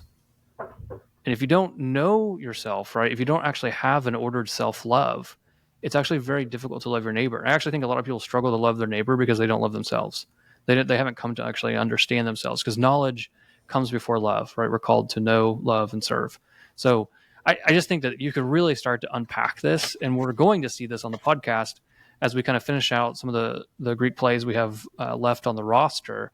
Then we're going to enter into basically a year of Plato, and Plato is going to predicate a lot of his moral maxims on this exact principle. Yeah, I think that self-knowledge really does touch on some of that, like, interior contemplation, something that, just going back to the distinction between analysis and contemplation, analysis is everywhere in our current day and age, in our cultural society. Contemplation is kind of a hard thing to find in general, which is the way that we're supposed to approach literature, the way we're supposed to approach the arts, and so many other things. You see a lot of criticism. You see a lot of people that will break it down and talk about its historical context and things like that. But how many people are willing to sit before it and to be transformed interiorly? And I think even before the love of neighbor, how can we love God with our heart, soul, mind, and strength if we don't even know what our whole heart, soul, mind, and strength are, or how to use them? I agree. Yeah, because the reason our Lord puts them in order is because in coming to love God, we come to know and love ourselves. Right. So one of the things that's unique about the Christian tradition, as you ascend and have that mystical union with the divine, you don't become less yourself. You become more yourself. Right. You actually become more human. You become more Eli Stone. Right. And so the more you come to be yourself, then the more you love yourself in a properly ordered way, the more you can actually love those around you. So no, I think that this is just going to dovetail really well into Plato, and then Christian spirituality pulls heavily from some of the antecedents in Plato. And so, I mean, this is why we read the great books, right? There's these perennial truths and these observations that I think we have to take quite seriously. So let's push forward, though, in the narrative. The messenger basically tells him that, oh yeah, by the way, I just have this random tidbit to give you. Polybus was not actually your father. You were a gift. And so, Yeah. and this is, and then this also, we are revealed, this is the etymology of his name, right? So he had his legs bound, and they unbound the legs when he became a gift to the king in Corinth. And so his name is injured, swollen legs, right? I mean, this is part of the etymology of his legs, which really reminded me, by the way, because he actually still has marks on his legs. And again, this is back to that eyewitness and like physical things that serve as like these guideposts. This is very much like Odysseus' scar, right? So Odysseus' scar, remember at the end of the Odyssey, plays a central role, and everyone's like, you kind of look like the king, etc. Oh, but the boar, stuck into your thigh or whatever, and you have the scar. And it's by the scar the identity is known. Oedipus has the exact same mechanic here, even though it's not as dramatic, because it's not his identity per se, that I think is like great question. But also, for the record, this also mechanic goes into our Lord with doubting Thomas, right? Unless I put my fingers like in his side. So this whole thing, though, this goes back to what Josiah was saying about the importance of eyewitnesses and testimony, and then the broader thing about seeing and the inverse relationship between physical sight and spiritual sight. It really does play that same mechanic as Odysseus' scar in Odyssey. If you want to talk about some fun typology, it's his ankles are pierced, right? And, so we're talking about a man of sorrows, heavily afflicted by the gods, who has his ankles pierced. I don't know. There's something there, maybe. No, if I won't get struck down or have to do more time in purgatory for suggesting something like that, but no, it stirs the imagination. It's the same thing too. Some of the translations of Prometheus bound literally talk about Prometheus being crucified to the rock. Right, because he's actually nailed to it, and so obviously he's a mediator between man and the gods, and he's an advocate for humanity. When we've done that play on the podcast, and one of the things I shared on that was I've never read a play in which half the time I thought the protagonist was a Christ-like character, and the other half I thought he was a Luciferian character. Like it oscillated back and forth constantly throughout the entire play, which I found fascinating. So we're kind of pushing forward here. A few things to note. Jocasta. So somewhere in this is when Jocasta, it clicks. I mean, very clearly. She probably has some antecedents here, but she really clicks. So around like, I don't know, 163, 4, stop in the name of God. If you love your own life, call off the search. My suffering is enough. And, oh no, listen to me, I beg you, don't do this. And Oedipus, to his credit, right? Listen to you, no more. I must know it all. I must see the truth at last. Yeah, I think there's a lot there we can talk about. I mean, Yocasta obviously already knows. And so, like, in a sense, like, her fate is sealed. Like, I don't think that if... It's at this point she goes off and... Right, like, Yep. this is happening regardless of what Oedipus does at this point. It's interesting to me that Oedipus, like, is either, again, right, like, there's a question here. Is Oedipus still oblivious and not putting two and two together? Or is he like trying one last thing, like, I was born of a slave and she just doesn't want to know that I'm born of a slave, right? Like, that kind of a thing. Yeah, I thought at lines 1186 through 1189 is just in context of what she just said about all being chance. There's some very interesting, again, clever wordplay with the way Sophocles uses words in a way that's both foreshadowing and referential to things that have passed before. He says, "She perhaps, with her woman's pride, may well be mortified by my birth, but I count myself the son of chance." Which is almost a direct reference to who she is anyway. Well, okay, so my translation here: I am a child of luck. I cannot be dishonored. Luck is my mother. The passing months my brothers have seen me rich and poor. If this is so, how could I wish that I were someone else? How could I not be glad to know my birth? Which is honestly, I think, a beautiful sentiment. Like that, like Oedipus is speaking the absolute truth. Like, if you want to, like, maybe this is something that Aristotle really likes, and this is why he likes this play so much. It's like, that's exactly it. You should know yourself, right? Like, be a good philosopher. How could you not be glad to know? Oedipus obviously will not be very glad to know. But it is interesting, right? Like, I am a child of luck. I cannot be dishonored. I think, obviously, Oedipus is wrong there, in one sense. But it's also interesting to compare him to Tiresias, because Tiresias says the same thing. No man who can see the sun can harm me, right? Like there's sort of this interesting, like maybe kind of appalling, like, I have learned the secret to be content. Well, is this not maybe an antecedent to Plato again, in which the famous line in Socrates' Apology, that no one can actually harm a good man, because no one can actually do a true harm to your soul, right? If you actually are living virtuous, if you're actually an excellent person, the worst they can do is harm your body. So, maybe there's an antecedent here, because I agree. The most positive read here, I think, of this passage is that Oedipus is willing to pursue truth even if he thinks he's going to suffer.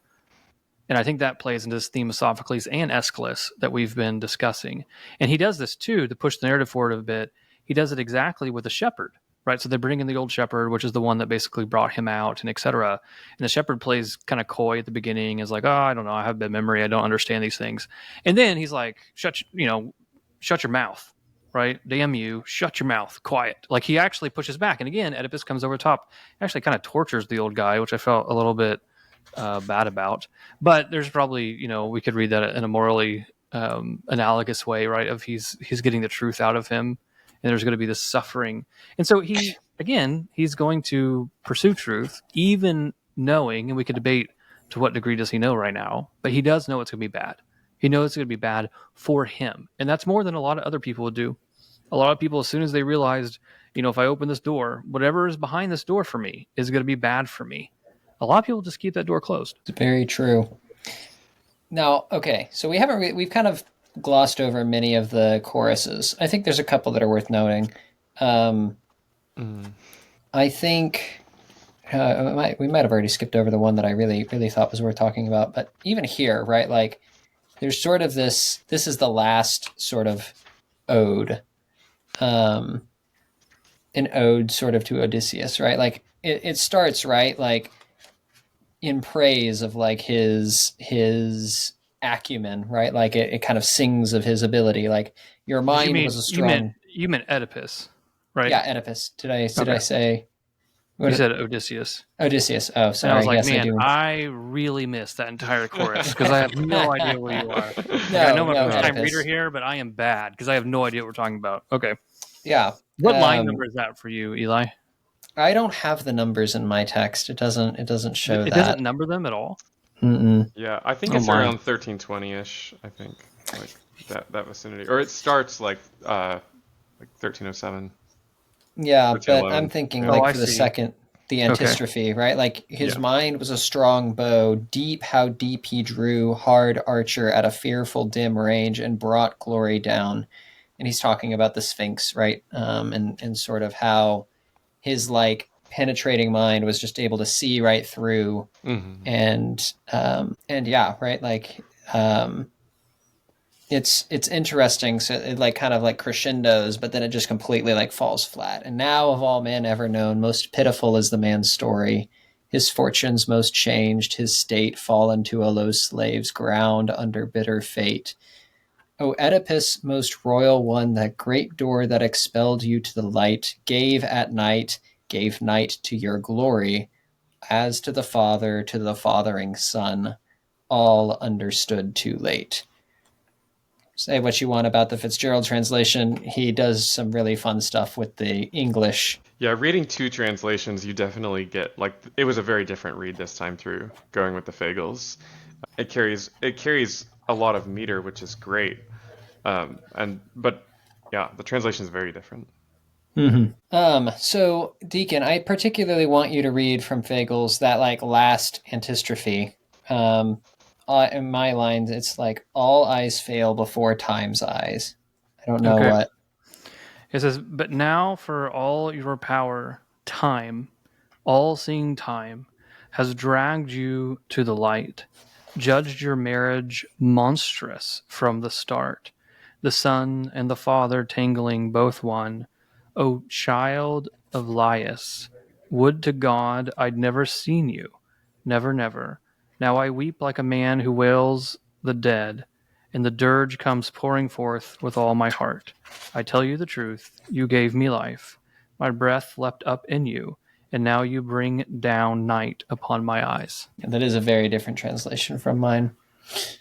Yeah, Fagel tends to be more on the poetic side. So I do typically recommend Fagels for kind of first time reads because I think he poetically emphasizes a lot of the themes in the text. And then someone like Fitzgerald or Latimer, I think is really good for maybe a more word for word literal translation. Yeah. So that last line here is I was blind, or in mine, right? That last few lines. I was blind and now I see why. Asleep, for you had given ease of breath to Thebes while false years went by. And so there's sort of this, right, ignorance is bliss idea. And yeah, the connection between sleep, darkness, light, like a lot of these motifs that Josiah kind of like mentioned from the outset, they're all very present, especially here, like in this last chorus. And as we get into the end of the play, which is, as in true tragic fashion, mediated to us through a messenger who tells us of Iocasta's suicide. What do you think of this account of everything that happens here? Josiah, Deacon, do you have? Yeah, I mean, let's look at it. So in Fagels, it kicks off a little bit before 1355. Like you already mentioned, we get the indirect. It's always the action happens off stage. The messenger comes and tells us like what has happened and kind of sets the stage for us, if you will. She killing herself wasn't terribly surprising to me because there's so many relationships here. I mean, I don't mean that like to be comedic, but there's so many relationships here. It's hard sometimes to keep track. So Oedipus, you have to realize that Oedipus is finding out multiple things. We focus at the primary, right? Okay, so I find out that I married and slept with my own mother and had children by her. That's horrific. That's monstrous. Obviously, that's like the lion's share of the problem here. He also, however, finds out that his mom/wife tried to kill him as a child. And that's also something that we kind of overlook, because we see it as like a signpost to understanding the greater monstrosity, but he's also taking that in as well. Also, the thing that occurred to me with Polybus is he also was robbed of the time with his foster father, the person that he thought was his father. So him running away from Corinth didn't actually do anything to stop the prophecy. And the time he could have spent with, who he thought was his mom and dad, he could have spent time with them and stayed in Corinth. And so he's robbed of the time there. So there's so many tragedies that are stacking on top of each other, if that makes sense. And so Jocasta killing herself, because I found her to be a very conflicted character, if you will, and what Oedipus is finding out about her in that moment is also multifaceted. What I really, obviously, the kind of zenith of the play here is he comes in, and one thing that I found interesting is that he eased her down in a slow embrace. He laid her down, the poor thing, and so there I still felt like he had some care for her. Right, even in the midst of this revelation and this terror, that he still has care for her. This is his wife. This is also his mother. That he has this care for her, which somewhat surprised me, that he doesn't just go into a rage, which is kind of where I thought the narrative was going, kind of given how it was setting up. But then that kind of duality really plays out. He rips off her brooches, the long gold pins holding on her robes. So stop. So that has both, again, the mother-wife imagery here is being mixed, right? So to take off the brooch in a certain, exposing the breasts in a certain way that's sexual, like a wife, but it's also maternal, like you're being nursed. And so I think Sophocles does a really excellent job of bringing in this terror in very simple ways. Because in a lot of ways, my understanding is, and it's not always clear, but the Oedipus myth has a lot of different variations, and he doesn't always blind himself, and he also doesn't always leave Thebes. In some places, he just suffers this and stays as king, and also in other ones, he doesn't blind himself. So a lot of this is like, how much of this is Sophocles' own invention, either on a larger level or on a more granular level. And so for him to blind himself with the brooches, I found to be incredibly apt. And right, he digs them down the sockets of his eyes, crying, "You'll never see no more the pain I suffered, all the pain I caused. Too long you looked on the ones you never should have seen, blind to the ones you long to see, to know. Blind from this hour on, blind in the darkness, blind." And so that ties into all the themes that we've talked about already. Josiah talked about that too, about just the whole theme of sight and blindness in this. I mean, obviously, the one that's most telling here is that he then becomes a Tiresias figure, right? So he's led out like by a boy, like Tiresias is. He becomes almost this, like, if Antigone is the dark sign of the gods, that's what Fagles calls her in his translation. She's the dark sign of the gods. She's the sign of contradiction that the gods toss into Thebes. In a lot of ways, Oedipus here becomes a sign too, right? He becomes this sign, this like Tiresias figure. And I can't remember, I think it was Fagles was saying that at this point in the play, the actor changes his mask.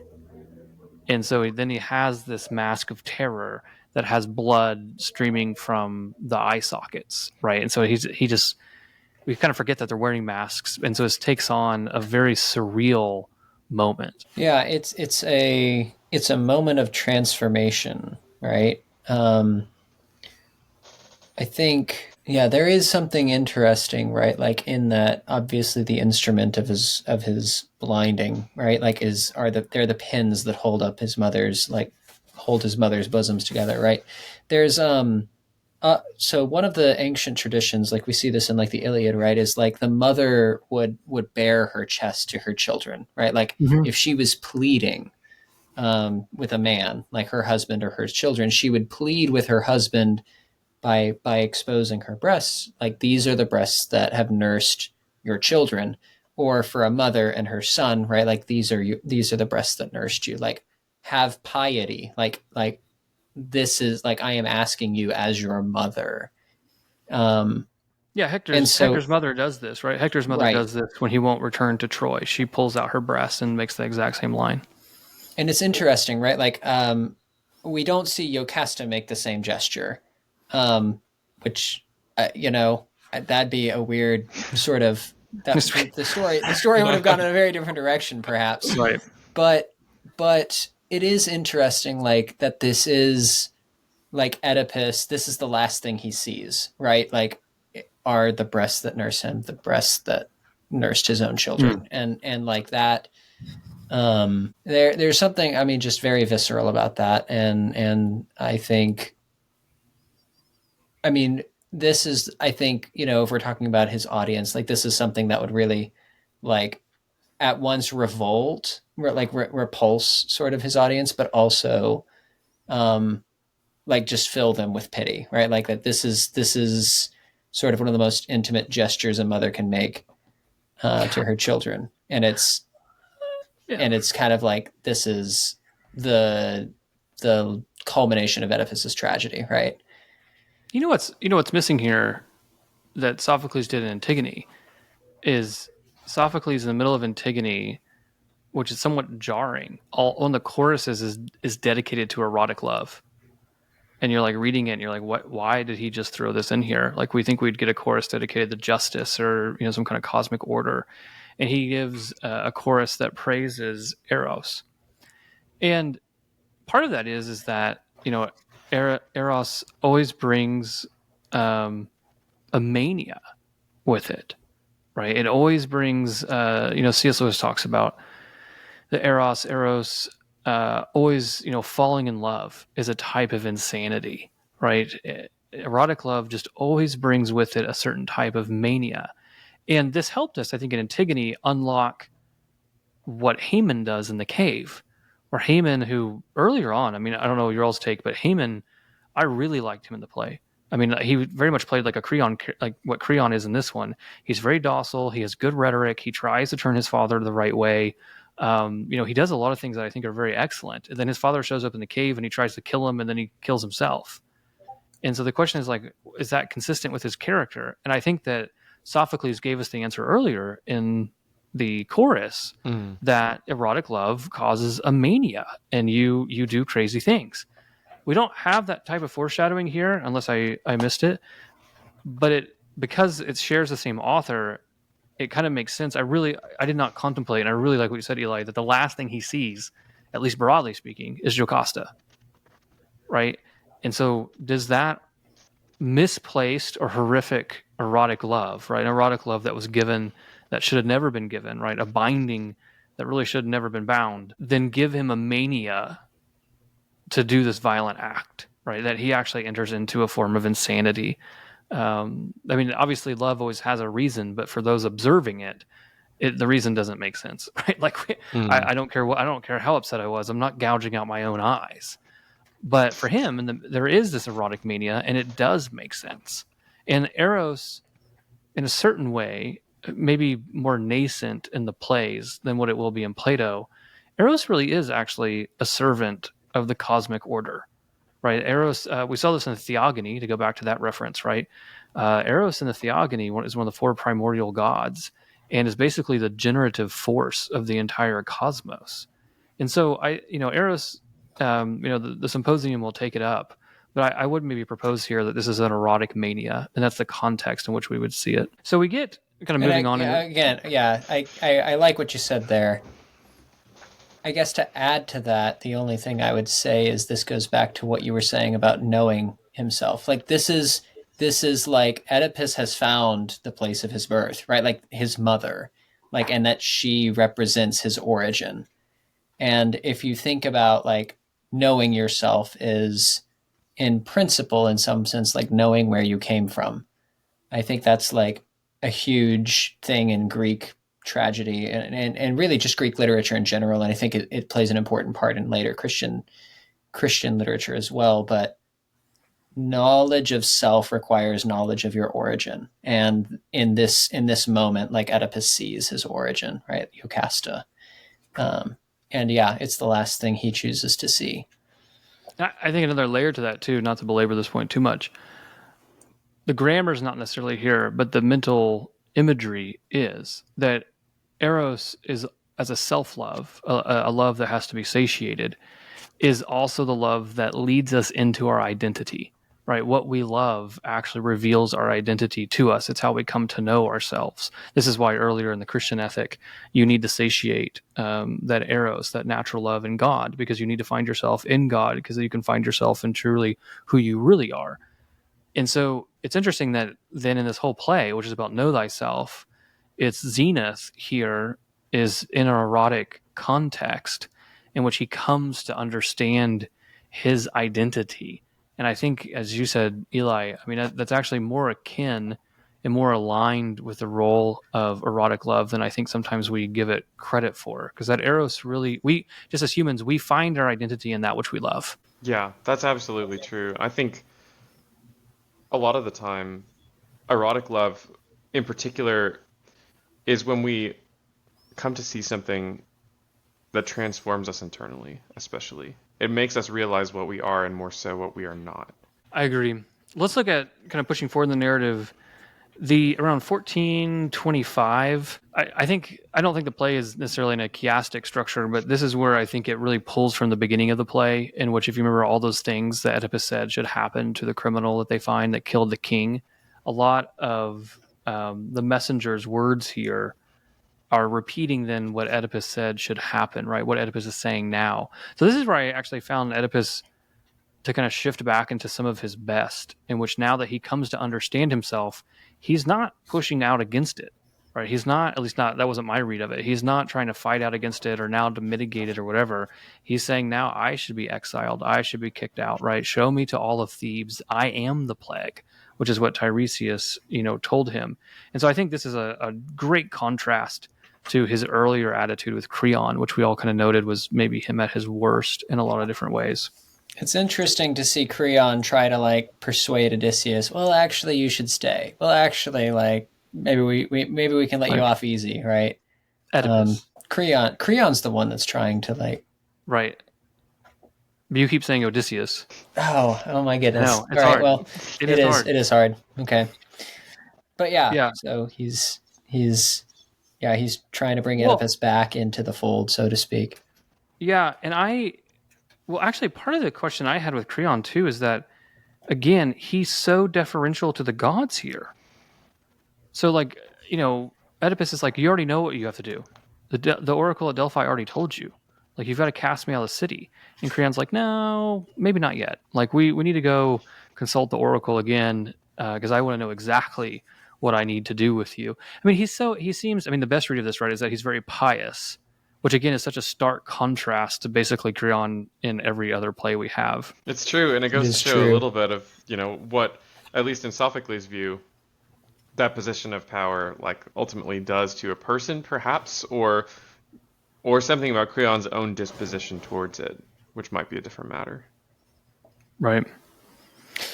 I think this scene with Oedipus and his daughters is really moving, right? I mean, he's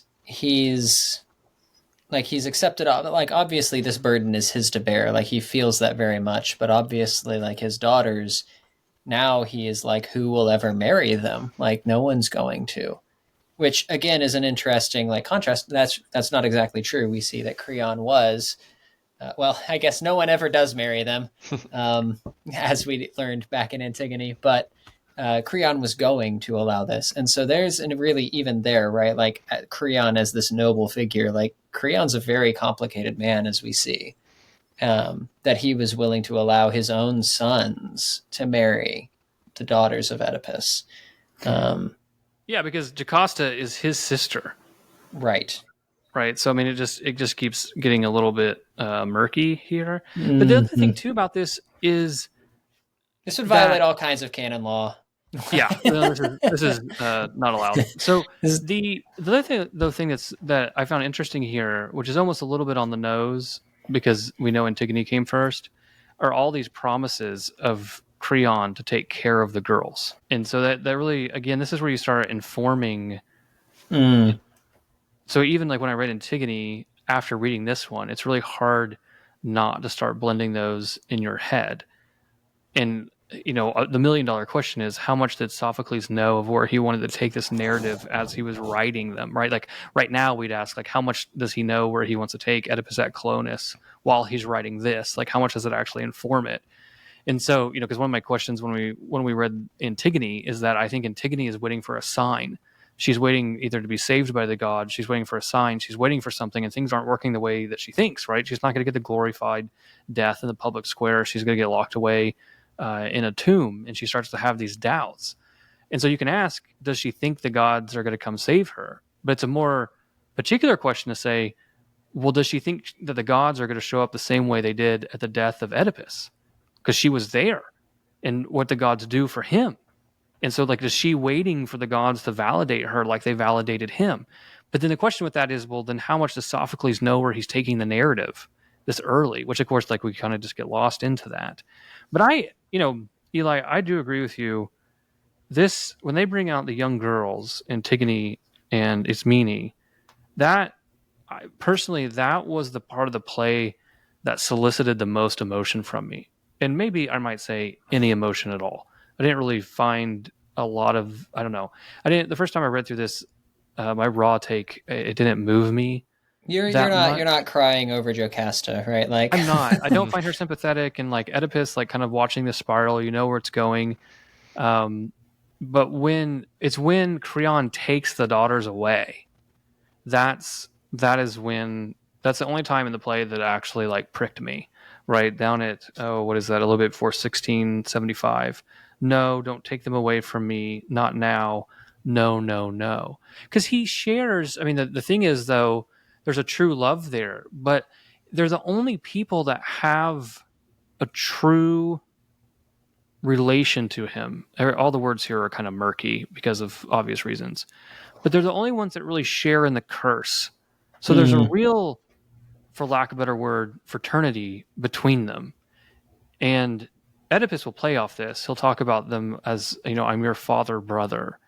But in reality, they share something of the curse that really can't be known outside the three of them. And so there's a certain intimacy there. And when we get to Oedipus at Colonus, it's not surprising to me that intimacy is then kind of shown particularly. And I actually think that goes into reading Antigone too, because I think one of the best reads of Antigone is that she sees an opportunity to redeem herself. She sees an opportunity for someone in this house that has been cursed up and down to die for something glorious and good. And I think that's when Creon starts to take that away from her. She kind of squirms a bit. No, that's good. And I mean, also Ismene, right? Like when Antigone is sentenced to death, she wants to in on it too, because like of all the people that like, she doesn't have Oedipus anymore, right? Like Oedipus is gone at this point. So Antigone's all she has left. And if Antigone's gone, then there is no one else to share in that companionship with, or share that suffering with. Because they are so this whole thing is moving, right? Like, yeah, very like Oedipus having Creon taking the daughters back is like, yeah. Because I mean, there's all something now unnatural about them, right? They just don't fit in the order anymore. They're just walking signs of repulsion. And so they share something, and I think this kind of goes back to that cursing and blessing aspect here, much more on the cursing side. But they just share a trait that cannot be expressed or even really have empathy outside of it. And so I don't want to jump ahead, but there's a loneliness then that I think really grips Oedipus here, because he's blind. I mean, obviously he did that to himself, but when he can't touch the girls, when they take the girls away from him, I think there's just a crushing loneliness that happens to him because of the fate that's been given to him. Yeah. Okay, let's look. Can one of you, go ahead. Can one of you guys read the last lines? Like, I think that's just the whole a good play, or a Yeah, I mean, unless there's something else you want to. No, I actually, let me, if you wouldn't mind, I'm just going to read that whole chorus because I think because I think that we didn't spend a ton of time on the choruses in this play. I don't think they're as clear. In Antigone, I think every single chorus has a really clear teaching. Like Sophocles, the teacher, plays out very strongly in the choruses in Antigone. And this last chorus is where I felt like Sophocles, the teacher, was most explicit. There was So he one. said, Sorry, there was one 209 to 210 we skipped over completely, but I actually thought that one was the most. "You did." Yeah. Quickly, what was the theme of that one?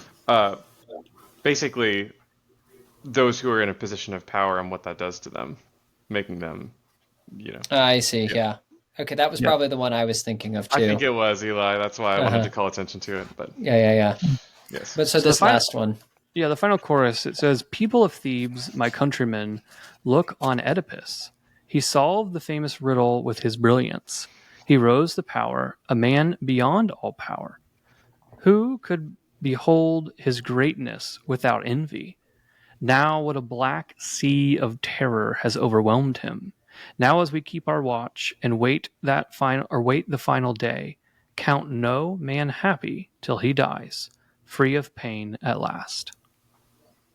So in my notes, maybe just as a sketch, going from top to bottom, I wrote out this first opens up with human agency, right? Look at these good things he's done. Mm-hmm. Then it comes into a fate. Yeah, but look what was his fate, right? And his fate totally overrules all this. And the last one, again, is this line about happiness, which we also saw in Aeschylus.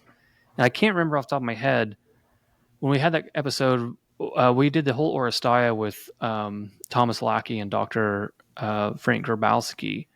And I can't remember, Dr. Grabowski told us this line is ancient, "The count no man happy until his death." Aristotle picks it up too, but it's a much more ancient proverb. I can't recall, I apologize, who actually gave it to the Athenians. But that it's interesting that the last line there is then happiness. It's a commentary on happiness. And so again, I just felt like, maybe "feel" is the right word because I just feel like it has to be intuited. But if you don't allow Oedipus at Colonus to instruct how you read this play in its totality, then I really feel like Sophocles is critiquing those who believe their human agency is actually primary within the cosmos. Yeah, or that it can thwart the will of the gods, right? Right. No, I certainly think that that's the case. Or that the Because will is of this the not gods. the same lesson? Is this not the same lesson with Job, to a certain degree? Right. So I mean, the whole reason that Job, not the whole reason, but one of the reasons that Job obviously catechetically is in the Old Testament, is because it completely turns on its head that if you do all the right things, God will bless you and everything's great. And it completely turns that thing on its head, that actually that's not how you merit these things. It's that Providence has these things that we don't control.